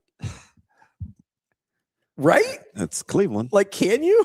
Were you surprised that the Raiders or Shane's Raiders are like, yeah, Mendoza. Everybody else start to pick it too? I don't know, man. I'm not surprised. I'm not surprised because they're dumb, but Mendoza and Clint Kubiak? Come on. Hey, yeah, get on him, Liquid. I mean, really. Tell him you're here for this. You think this is a well-run franchise you root for? I mean, what tells you it hasn't been? Literally all of their history since the 80s. That's tough. That's not true. Sorry, I forgot about the vaunted Bill Callahan era. Rich Gannon. I mean, come on, that was a good era. Was that 92? That was 2002. Yeah, 2000. I said 92. 2002 when you guys played Tampa. There's a lot of twos. I had Tampa 2, 92, 2002. Won the MVP. Big 92 is more the Bo Jackson era. Oh, no, I'm pretty sure Bo Jackson had stopped playing football by that point, all 38 of his professional games. Why you got to keep bringing that up? All 38 of them. That's how we're going to start the week? I'm just saying. Tough crowd. This is a tough hang. With your baseball highlights going back to the Braves and Nationals. I told him he should have left out the Dodgers to see what you said. I get it. Dodger, everybody has Dodger fatigue, except Dodger fans. Yeah, that he apparently B2 is correct. Rich Gannon got owned by that 0-2 Bucks team. Yeah. That was that's very where lopsided. we're going. All right. I listen to Gannon on the weekends though on satellite. He's very, very tough on quarterbacks. I kind of like Rich Gannon. I appreciate he was kind of a late bloomer. Yeah, that's what I was just gonna say. I appreciate a late bloomer there. But I was a big fan of that 0-2. I was a big Derek Brooks guy. Oh yeah, love Derek Brooks. Oh, you would be. Yeah, I played against that guy. It was fun. Why would I be a Derek Brooks guy, Shane? You said you were. And other breaking news from my man who just lives his best life. I was watching and save the jokes. Okay. I was watching North Dakota State and North Dakota in the Summit League Championship last night on CBS Network. So during halftime. No, it's league championships. No hate on those. I need to know if I need to have North Dakota State and put somebody on upset watch. I understand. No judgment on any conference tournament viewings whatsoever. I can't even roll my eyes. That's so. Now, if you're watching, I was gonna say feminine, but I might as well say it since I said I was gonna say it. I mean, most men don't be like, don't roll their eyes. Black people say, "You cutting your eyes at me?" I don't even know what that means. Won't you cut your eyes at me? I've never heard that before. Cut. Now I got to cut you. I cut you. Yeah, so I've been rewatching. So Peaky I've been Blinders watching. lately. Oh man, so there's a documentary on one of the streaming services. Yeah, I think it's on Netflix because they're on the movie. Yep. Yeah, it's like a behind the scenes on the movie. I haven't watched it yet, but I'm Yeah, in like season. I think I just finished season 4. It's bad by now. Yeah, I just want to finish it so I can watch the movie. Yeah, so I'm I with don't you. miss anything. I'm with you. Yeah. The first 3 though. After the first 3, it falls off. Oh, Peaky Blinders. So what was I saying about? Was it quarterbacks? What was I talking about? You were talking about Summit League. Oh yeah, North Dakota State. Yeah. Yeah, that's going to be somebody's 13 or 14, and they're going to be on. You better put them on upset watch. Yeah, North Dakota State's pretty good. Bunch of old men playing. You've got and Rico. I'm telling you, he's laughing at me. By the way, I think people. I had a tweet again about Cale Jacobson yesterday. I think people took it wrong. Why? What'd you say? So I said it was after he did that. I'll do a little demonstration here. I don't know if I've got enough leeway with this thing. It was after he did the pump fake on the perimeter. He catches the ball and he does the big kick. Mm-hmm. He does like the big kick and then he gets into the lane and does like his jump stop. Mm-hmm. And then I think he goes lefty and gets it up on the rim and it kind of crawls in. And I said, Cale Jacobson is going to wreck dudes. I saw that in old man league. Yeah. I said church league. I said for the rest of his life. Yeah. Right. Because that move works when you're 18. It works when you're 30. It works when you're 60. Right. Like he's got a boom, that big pump fake, gets it like just a perfect old man move. And I think people thought I was being like disrespectful because of the church league comment. And I was like, I love Cale's game. Like that dude never gets sped up, is always just totally under control, knows what he's doing with the basketball. I was like, this is not Cale slander. No one, like outside of you, probably no one in the state likes his game more than I do. Yeah. And I liked him before he was popular. You did, yes. But like I'm watching him this year and I'm like, I like this dude's game. And it was in the reason it stood out to me so much this year, because it was in direct contrast to how I felt Frager got sometimes, where he gets a little sped up, right? Frager can get a little sped up. He can let the game get a little fast for him, despite having physical gifts that Cale Jacobson just does not have, right? Whereas Cale is always under control, never lets the game get too fast for him. Doesn't matter who's guarding him. Doesn't matter what future first round pick is trying to steal his cookies. He's like, nope, I'm good. We're cool. I'm going to get to where I want to go. It's going to take a little longer, but we're all right. Like, I love that about his game, but it's a very like church league game. It's incredible. Hey, so where I was going with that is with John Rothstein is he's released the Big Ten tournament odds. Okay, what do we got? Who's the fave? That's got to be Michigan. Are they minus or plus? Probably minus. By how much? Probably not a ton. I'd say 140. 105. Okay, shorter than I thought. Minus 105. All right. Who is next at plus 480? Illinois? Yes. Does that not seem weird? Well, I think they look at it and say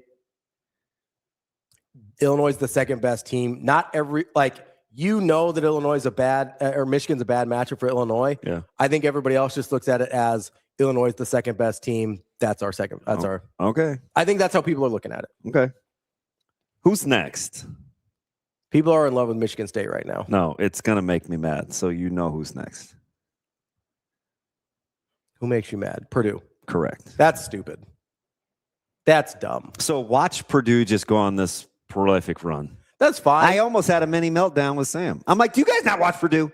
That's fine. They might go on if they're not making 13 threes, they're not beating anybody.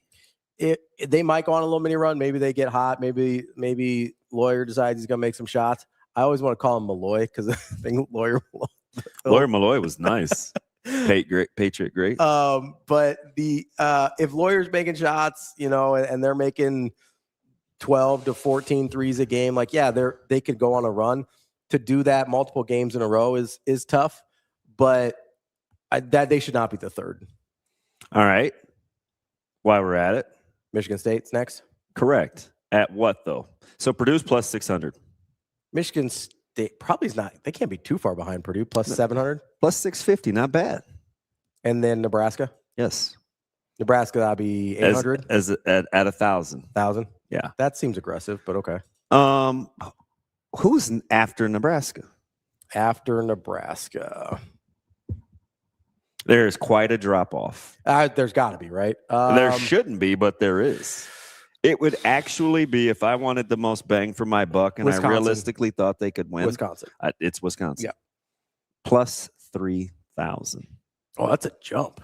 Huge. I thought like 2,000, 2,500. Where is your hard-earned Skrilla going? I mean, there's no value. If I could get Michigan at any plus money, I would. You know what's funny about that though? Like you would take a game and you're paying minus 110 anyway. So why when you see minus 105, you think that's not value? Because it's cheaper than you would normally play if you're just playing a team ATS. I understand that, but basically I'm getting minus money on a 4 or a 3 game parlay, which is not value. Unless you win. Right, but it's generally if I'm doing a parlay, it's to get plus money. Mm-hmm. So that's how I look at a future. I'm not getting plus money on a 3 game parlay, so that's a pass for me. Even with the triple buy? Yeah, you still have to. You're still betting for them to win 3 games. He said, "Yeah, I'm not doing that. That's not good value for me. I probably Illinois is not good value, even though you get a good jump there in plus odds. 400 is pretty good. I know, but they have to play Michigan to get to the final. So pass. Okay. Honestly, Nebraska at 1,000 isn't terrible. Yeah. A lot of people will do that. Nebraska at 1,000 is pretty good value, even not being a honk. Michigan State's terrible value. Plus 650. I just don't know how to feel about Michigan State of Nebraska, of the teams we're talking about. Mm-hmm. Purdue, Nebraska, Illinois. Purdue's terrible value. And Michigan State. I'm betting on Purdue. Michigan State is the only other team that has as many wins in Nebraska over their last 7. They're both 5-2. Yeah. I don't think Michigan State can score enough.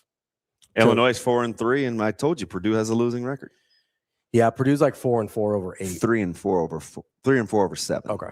I only did the last 7. It's probably Nebraska or Wisconsin, honestly. Those are the only things that I see any value in. Yeah, I was a little taken aback at Illinois being the.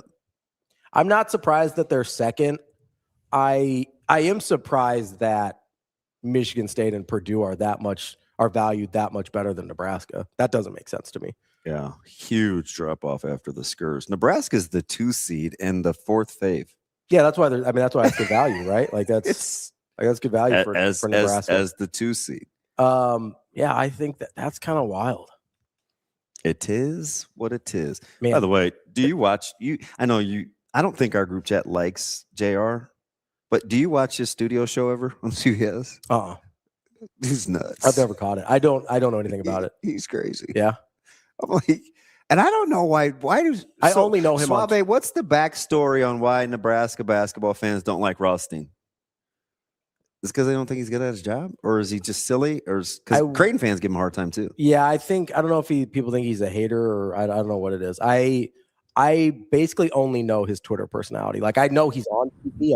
It's kind of a bit though, right? Like he's just kind of goofy. Yeah. Yeah, I don't think they like Rothstein because he used to not talk about Nebraska at all because they weren't relevant. So now when he's talking about it, they think he's jumping on a bandwagon, probably. It's like he's a national guy. He's only going to talk about teams that are nationally relevant. Yeah, this is March. That's what he does. That's just what I mean. I think some of his cliches are kind of goofy, like he'll do the "This is March" or he'll do the Omaha somewhere in Middle This America is March is his thing. Yeah.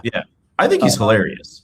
I think he's fine. I think he's low key funny too. I know what I'm getting, right? He doesn't take himself like it's fine. I don't have any problems with him. I don't particularly I don't love him or anything, but I don't dislike him. He's just kind of there, which is a lot of national. I get it. Hosts. I get what Hot. So that's a good word. What Hot said. What do you say?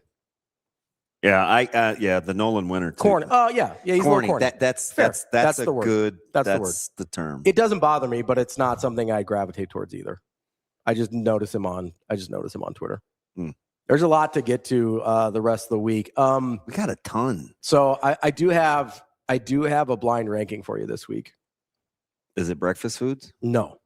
This is so I'll let you do a little I'll let you do a little studying so you can I'm not going to tell you who any of the guys are, but I'll let you do a little studying so you can think about it. I'll give you the category. Okay. At some point this week, we are going to blind rank random March Madness heroes. So random's important here because I'm not counting like guys that were legit good that just went off, right? So like Curry doesn't count. Is what's his buckets from Butler good? The Celtic, what's his name? Oh, Gordon Hayward? Yeah, he's like if you got drafted in the first round, you're not okay. You're not. So I don't think any of these guys got drafted. Oh, this might be fun. Like they're randos. Like I thought about like Bryce Drew, but that's a first round pick. Yeah. Right. And I will also give you a hint. They're all post 2000. So it's the last 25 years. Nothing wrong with randos. What do you know about it? Should I stand up? His left hand. Should I stand up?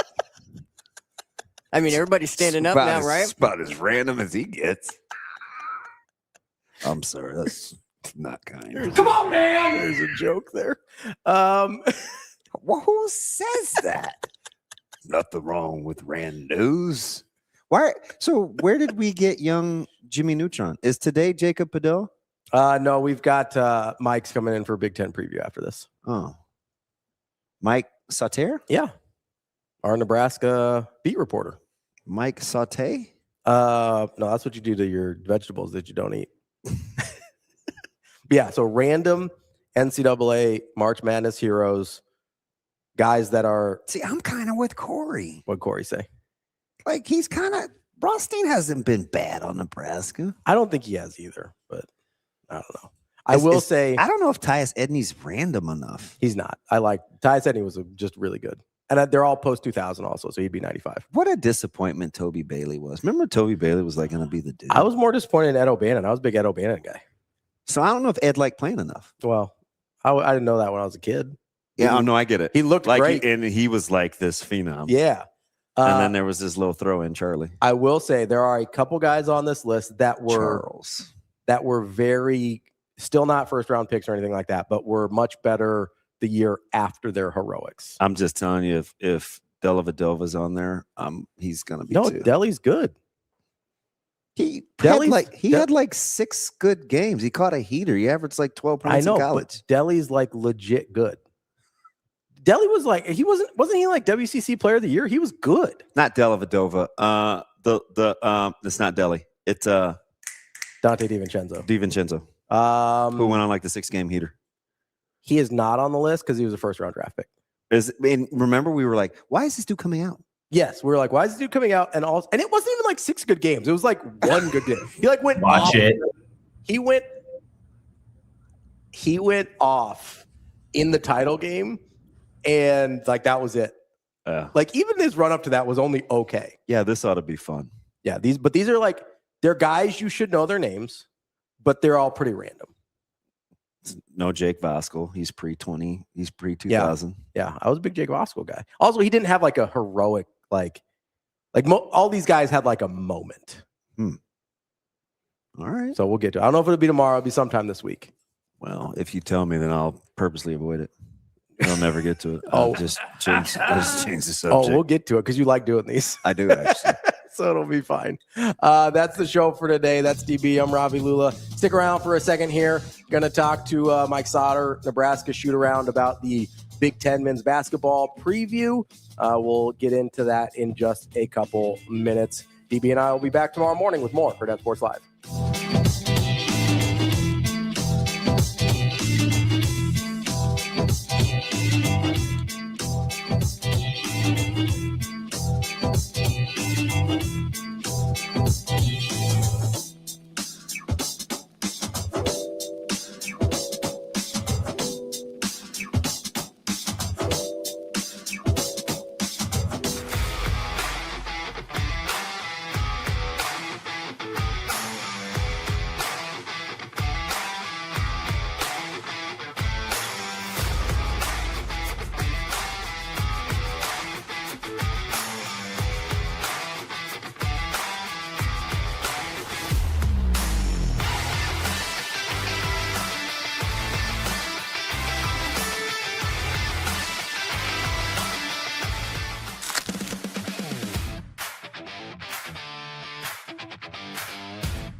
Yeah, it was tough. You almost start tearing up watching those videos and just thinking about all the good memories and how that's kind of over. But I just kind of just told myself really to lock in. That's all I said. And I felt like I stayed pretty level, and it was tough to not get caught up in all of it. But I think the emotions kind of came out in the last minute or so when I was really getting fired up out there, and that was the best way for them to come out.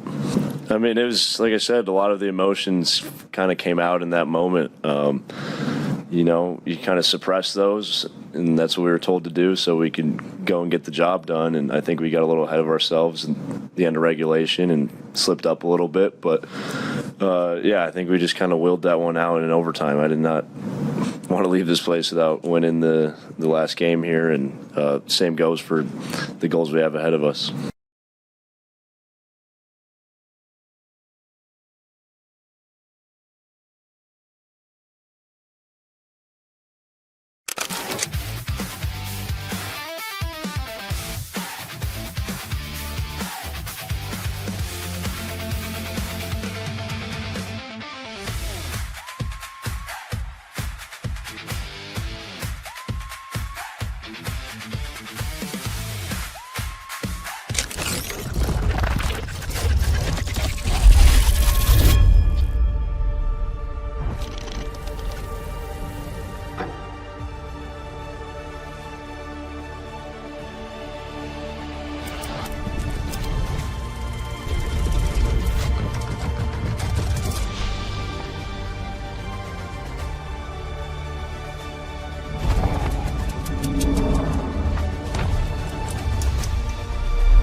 I mean, they've got a really good defense. You know, I mean, they obviously rotate pretty good, fly around, they're able to get deflections.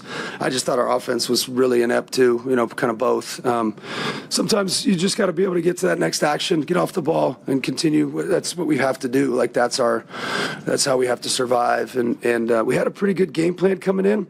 I think we probably tried to risk a few too many passes, and that's just not what you need to do. You just have to really simplify things and make sure you make the easy pass. And I didn't think we made many easy passes tonight. And then, you know, we did miss some good looks. I thought in the first half we had some good looks from good shooters, and you know, didn't knock them down. But again, credit to them and their execution of their game plan.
Welcome into Nebraska Shoot Around, brought to you by Union Bank and Trust. It's the Big Ten tournament preview. I'm Ravi Lulla. Mike Sauter here with me. Mike, how we doing? I'm doing well. Doing well. Lots of hoops. It's that time of year right now. Yeah, it's that time of year. Lots of hoops. Extra hoops on Sunday. Yeah, well, we finished up the girls high school state tournament. We got boys starting this week.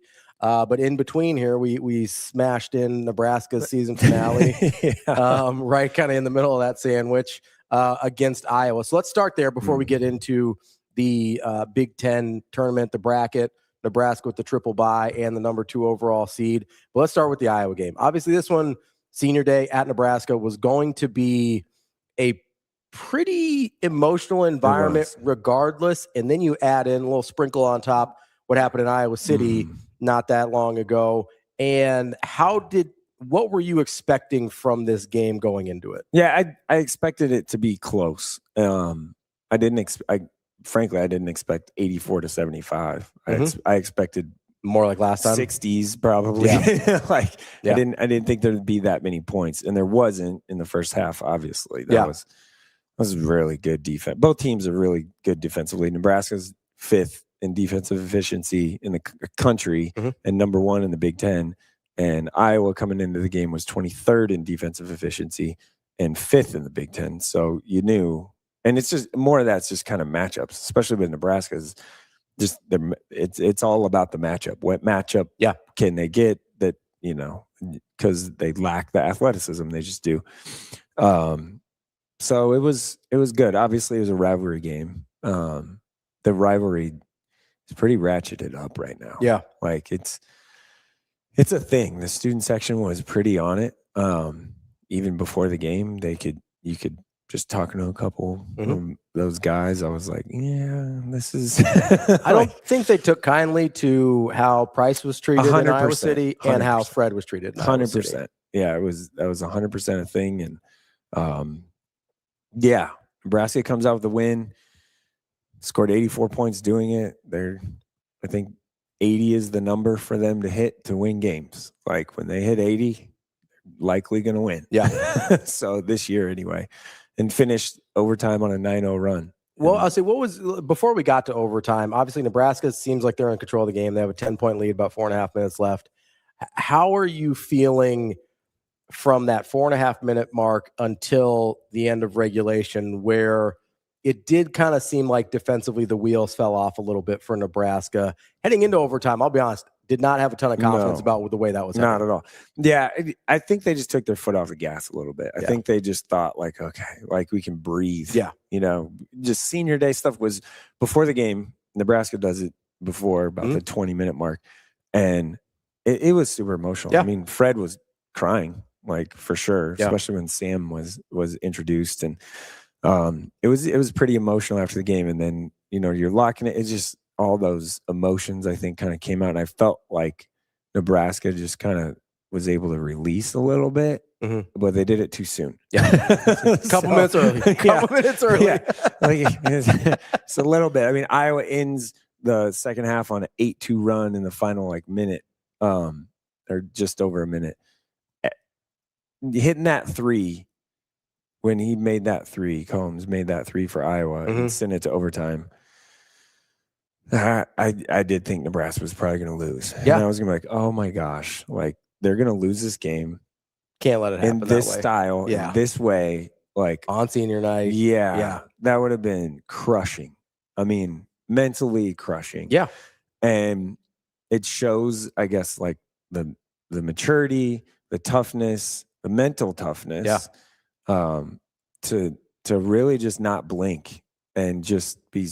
Fred said after the game they were just stoic in between the second half and overtime in the huddle. They were just stoic, and it's just one of those things where like they found a way, and it was Cale Jacobson found the way. Cale Jacobson was phenomenal. Yeah, he didn't miss. He missed a free throw, but it was 6 of 6 and 2 of 2 from 3, and those 2 threes happened in overtime. Yeah, he was wide open. He was. I mean, but those are the only ones he shoots. But you got to make those. Yeah, and those are the only ones he shoots, really. Yeah, if they're going to leave you open, you got to make it. Yeah, you got to make them pay. And he did. He was fantastic and played 30 minutes, which is tossed 8 rebounds in there as well. Him having 8 rebounds and Price Stanford having 7 rebounds was massive. Huge. Yeah. Because in Iowa City, they got killed on the boards. Did not. Yeah. Those got like that. Second chance points was a huge thing. That wing position really didn't rebound well. And for Nebraska, you have to because they don't have dominant rebounding bigs. Yeah, because Rink's job is to just box people out and get them out of the way. Give yourself a shot. You need somebody. You need to rebound down, right? Yeah. We saw Frager be that guy a couple times over the course of the year. Yeah. So it's a very good win. It's a feel good win. It's a I think it's important though too. Like it's not 100%. Just feel like to be able to you could tell this is an old experienced team. Yeah. And B, to going in with a loss in this game based on how it happened versus going in with an overtime win is like a very different experience. Way different, especially coming off a Tuesday where they just didn't show. They had a dud. Yeah, just didn't show up against UCLA. Yeah, they just had a dud, and that matters. Yeah, that's a big deal. So rebounding from that matters. Yeah. It's huge to get that win. Also, for me, I think it pretty much locks in a 3 seed in the NCAA tournament. I would agree. I would agree. Like no matter, I think Nebraska at this point, when you talk about the 1, 2, 3, 4 seeds, it's more the body of work, right? Yes, like you're not playing. You're not trying to win a game to move a seed line when it gets to that in that range.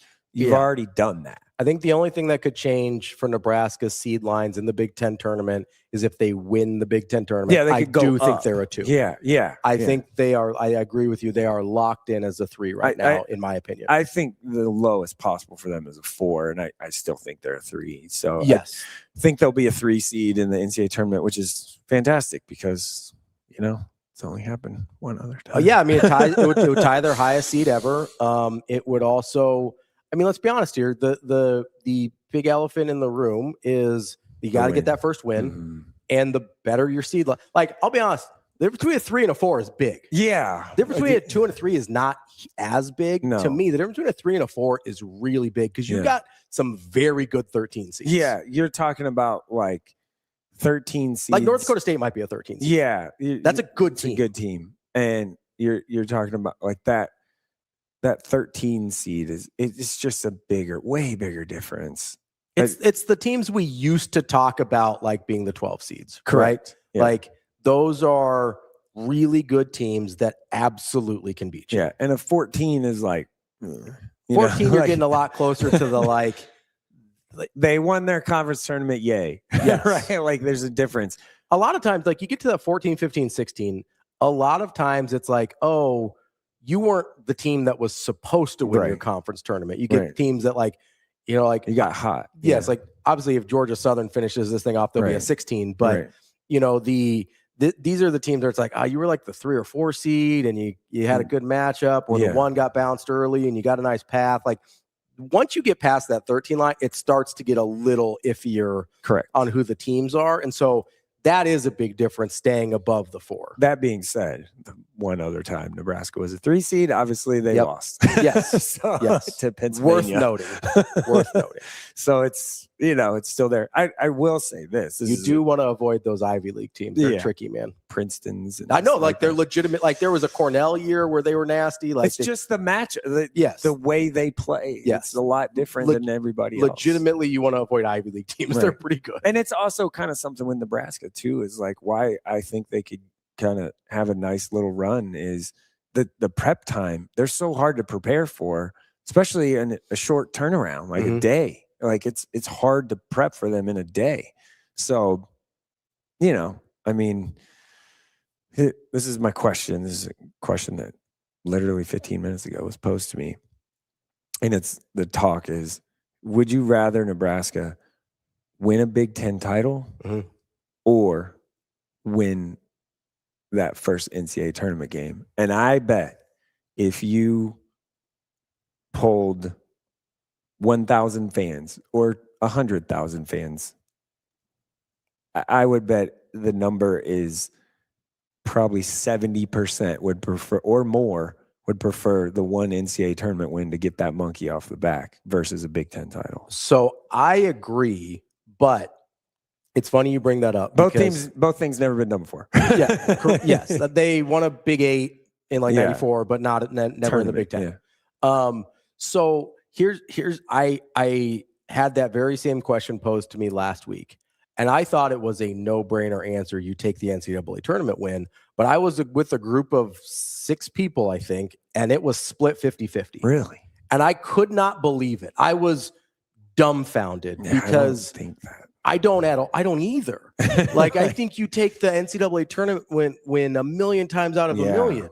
I do like too. It's just no questions asked. Especially there. just because you're the only one, all of that, like, it goes away. And yes, the only power conference team not to have one. All of that goes away.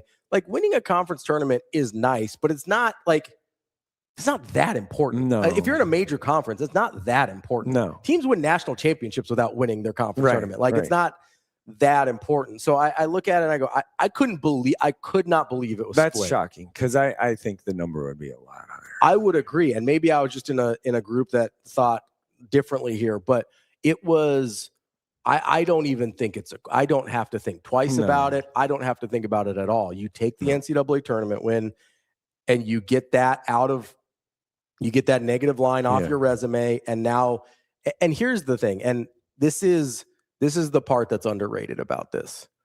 This is statistically the best team in Nebraska history. 100%. Yeah. Right? Like, there's no way around that. You might go back and be like, well, I like this roster more or whatever. Yeah, athletes and different stuff. But statistically, resume-wise, the best team in Nebraska history, question. And I don't think it's particularly close. No.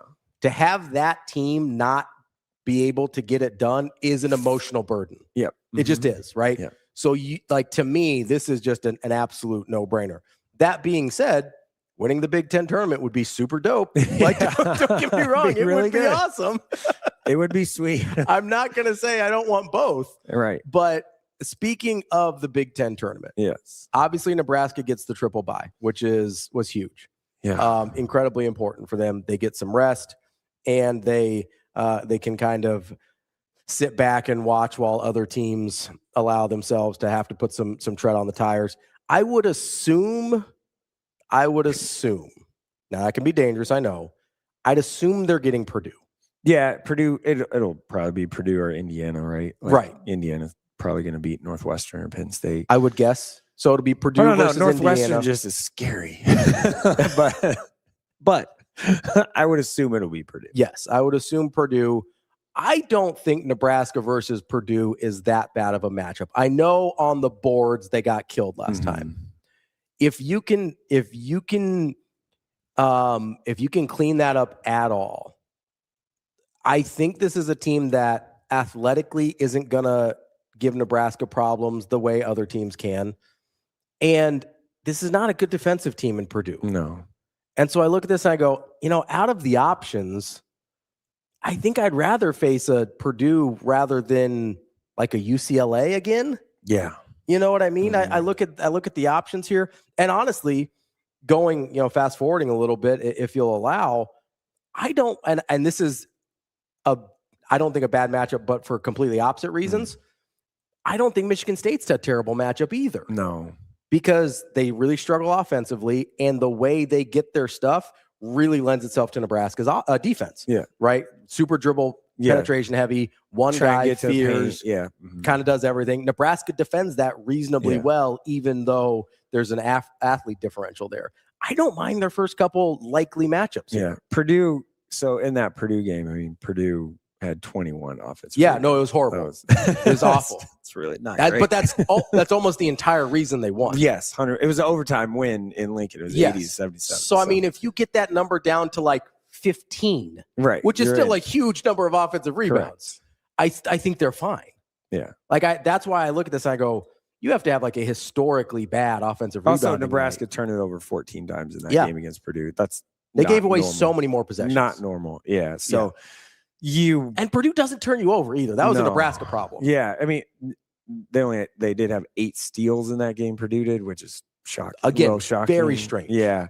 So it's one of those where you do feel pretty good. And Purdue would already have a game in. And like Nebraska needed this rest, I believe, to kind of reset. Just coming off of the emotional Iowa thing, and then your 5-day road trip that you had, and just needed a second, like a breather. Breath. Yeah, and they get it.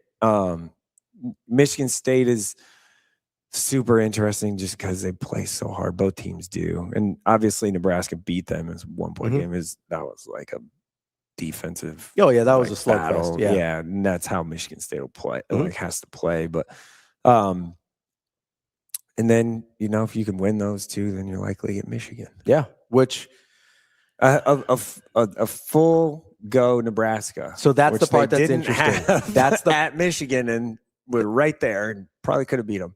Probably should have. I mean, they're up for 38 minutes in that game, right? Like that's one. So that's the fascinating part about this, right? I don't hate the Purdue matchup. We talked about the offensive rebounds and the turnovers. I think if you clean even one or the other of those up, you can win that game and feel okay about it.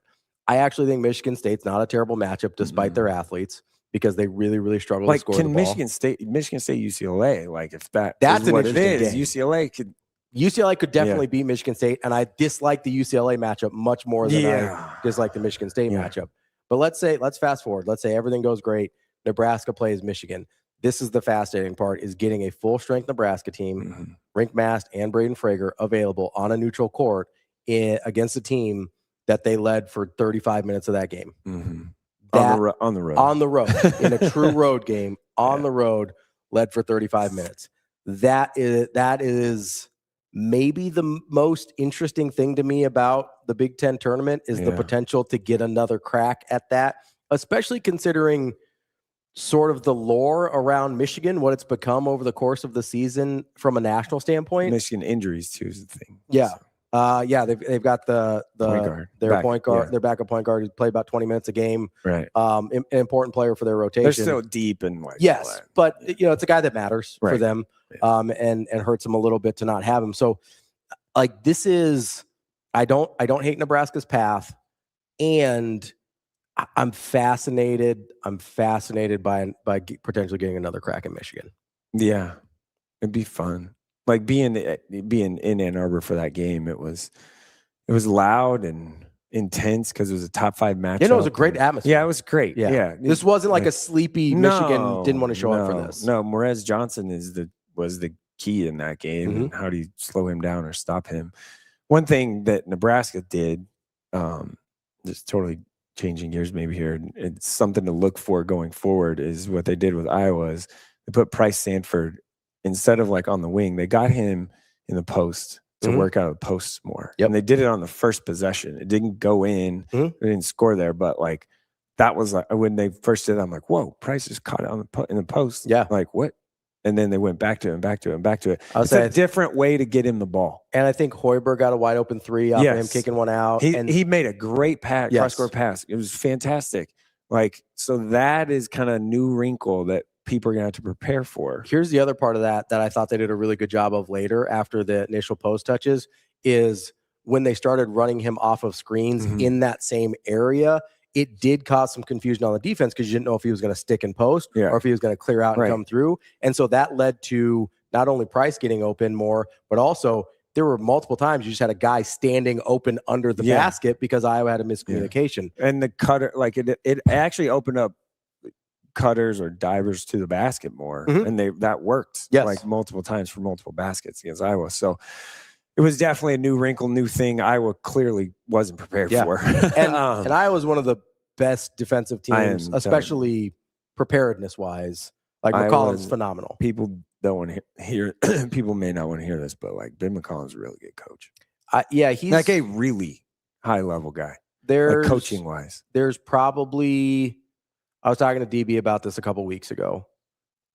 I don't know. I mean, in the country, I don't know if there's 7 guys I take before Ben. Not just on pure coaching. Yeah, he's up there in the conversation. Top 10 for sure. If you want to talk about recruiting and some of these other things, whatever, it's different. And he doesn't have the track record at the Division I level. I'm talking in-game, but just coaching basketball, game plan, all that. I easily in the top 10 in the country. He's great, and I mentioned this yesterday after the game. I said, hey, if Iowa gets Big Ten dudes, Watch out.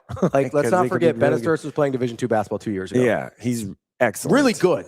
He's Yeah. probably a first-round draft pick, Yes. but he was also playing Division II Yes. basketball 2 years So ago. if we, extrapolate to like Yeah. a full roster of guys Big Ten like level that, players, yeah, it'd be different. So, yes. yeah, we don't want to talk too much about Iowa. I don't think. No, but it's nice It's to Iowa. give credit to a team that you just beat. No, So- yeah, and they're good.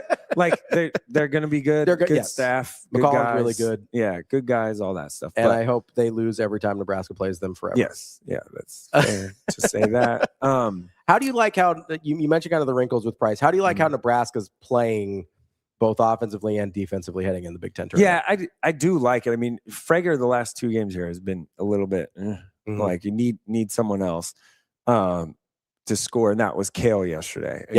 Against Iowa. So like they got to have enough. They got to have that bench scoring.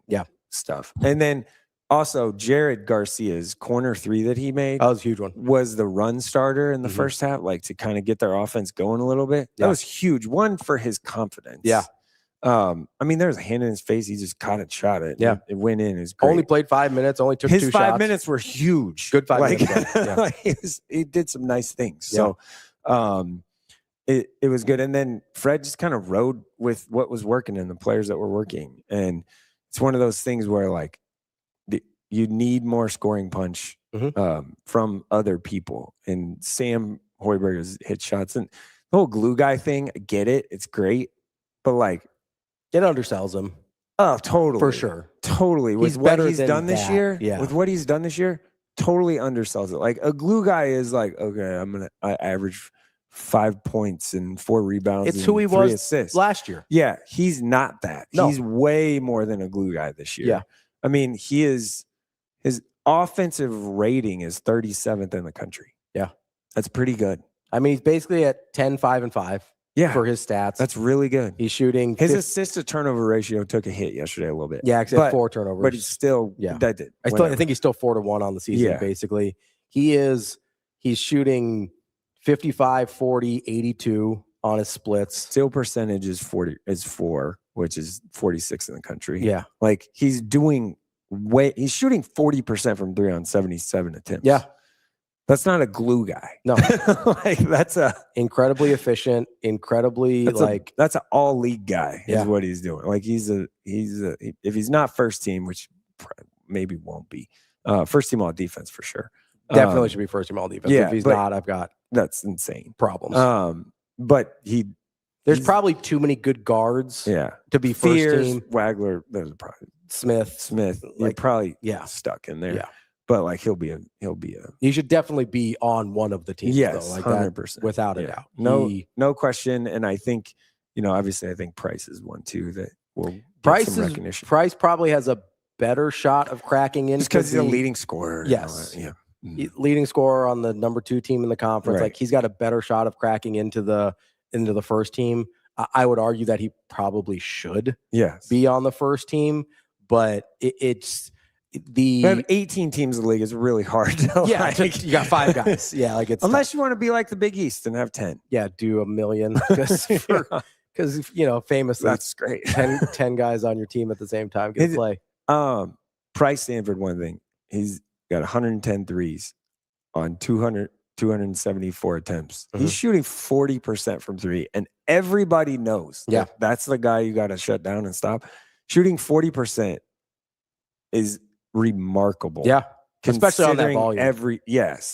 And considering like he's probably got the best wing defender, Gardner, like all those things, there's no grabbing him, touching him, hitting him. You're not sneaking up on anybody. No. And shooting 40% that's a ridiculous number if you look at it. It really is. And on that volume with that scouting report that's out on him, like it's really it's super impressive there, which I think is why that wrinkle you mentioned earlier is so important. They just that after change. UCLA that they went back, that's great coaching is what that is. Like they just found a way to let's maybe try and get him involved a different way. So he made a couple up and unders. They also screened for him, like put him under the basket. Yes. Yeah. Like to get him kind of going a little bit more, which is different because he normally starts actions on the wing. So it's a new wrinkle, and it's pretty neat to see and kind of look at it. The one team in Big Ten tournament wise, Wisconsin's scary. Yeah, that's the one. Super scary. That's the one DB and I were talking about earlier, where they're capable of beating anyone. They're the only team, obviously, that beat Michigan. Like, that is a team that I don't think anybody wants any part of. No. That's kind of the one you look at and you'd be like, oh, I hope somebody takes care of them before we see them. Yeah, and it's likely, it'll be Washington is who they'll Washington will probably be USC. USC feels like their season just tanked. Just go home. And then it'll be Illinois after that game. Wisconsin, Illinois is going to be a super interesting game in the quarters. A lot of shots. Yeah. Really fast. Like, really pace is going to be a lot. So yeah, can Nebraska make a run in the Big Ten tournament? Yeah, like absolutely. Now, for me, my opinion is like, get the one win, play Saturday. Like, lose, no big deal. Like, yeah, and then get home and get a little extra rest because you're leaving Tuesday again. Yep.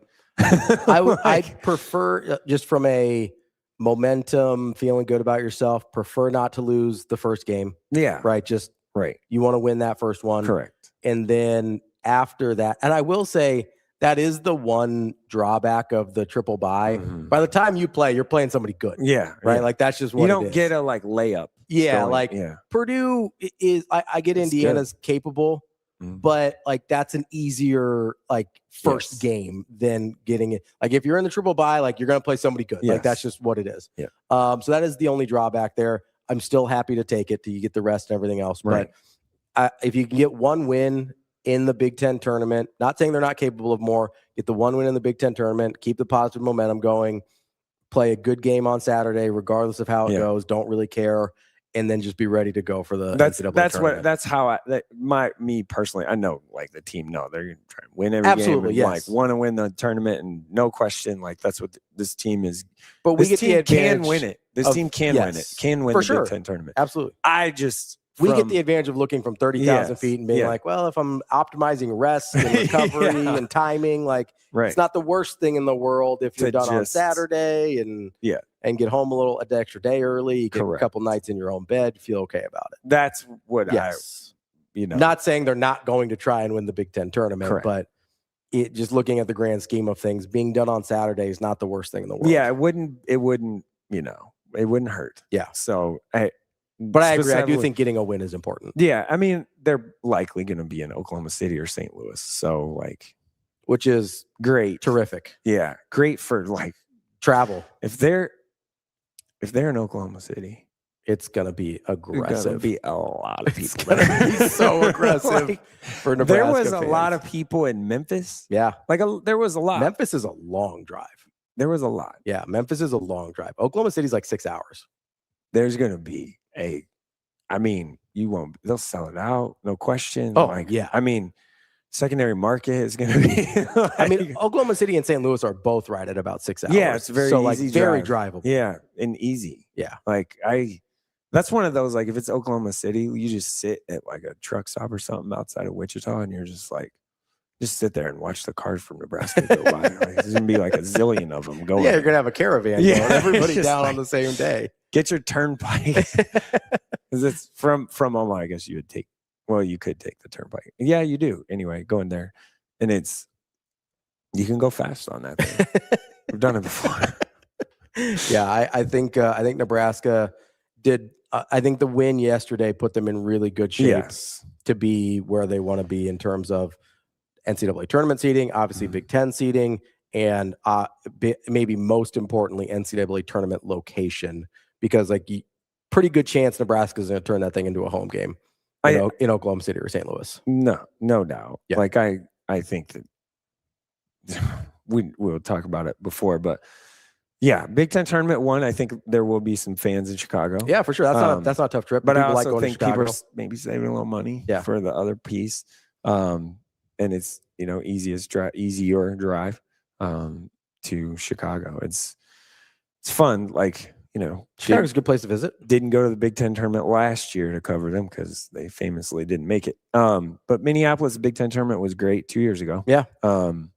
Chicago would be a different experience. Yeah, it's still Chicago's still a pretty easy trip. Yeah, you know? nice easy trip. drive. Yeah. People like going there like relatively. Can fly pretty. It's a 1 hour flight. Yeah, or whatever. Super easy flight if you want to go. Easy drive, like 8 hours. That's an easy Midwestern drive. You know? Is it 8?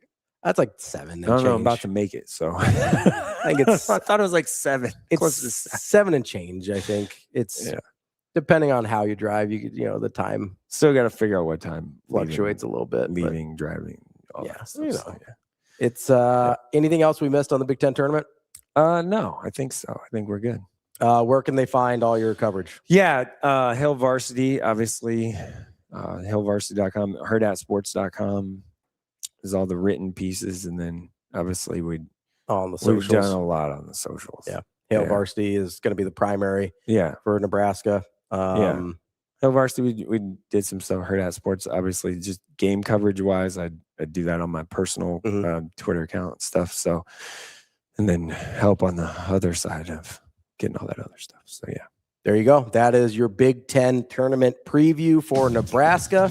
They will play on Friday, March 12th, and get underway. We don't know who yet. Yeah, but they will play on Friday. We know this. Mike, appreciate the time as always. Enjoy the trip to Chicago. Yeah, should be fun.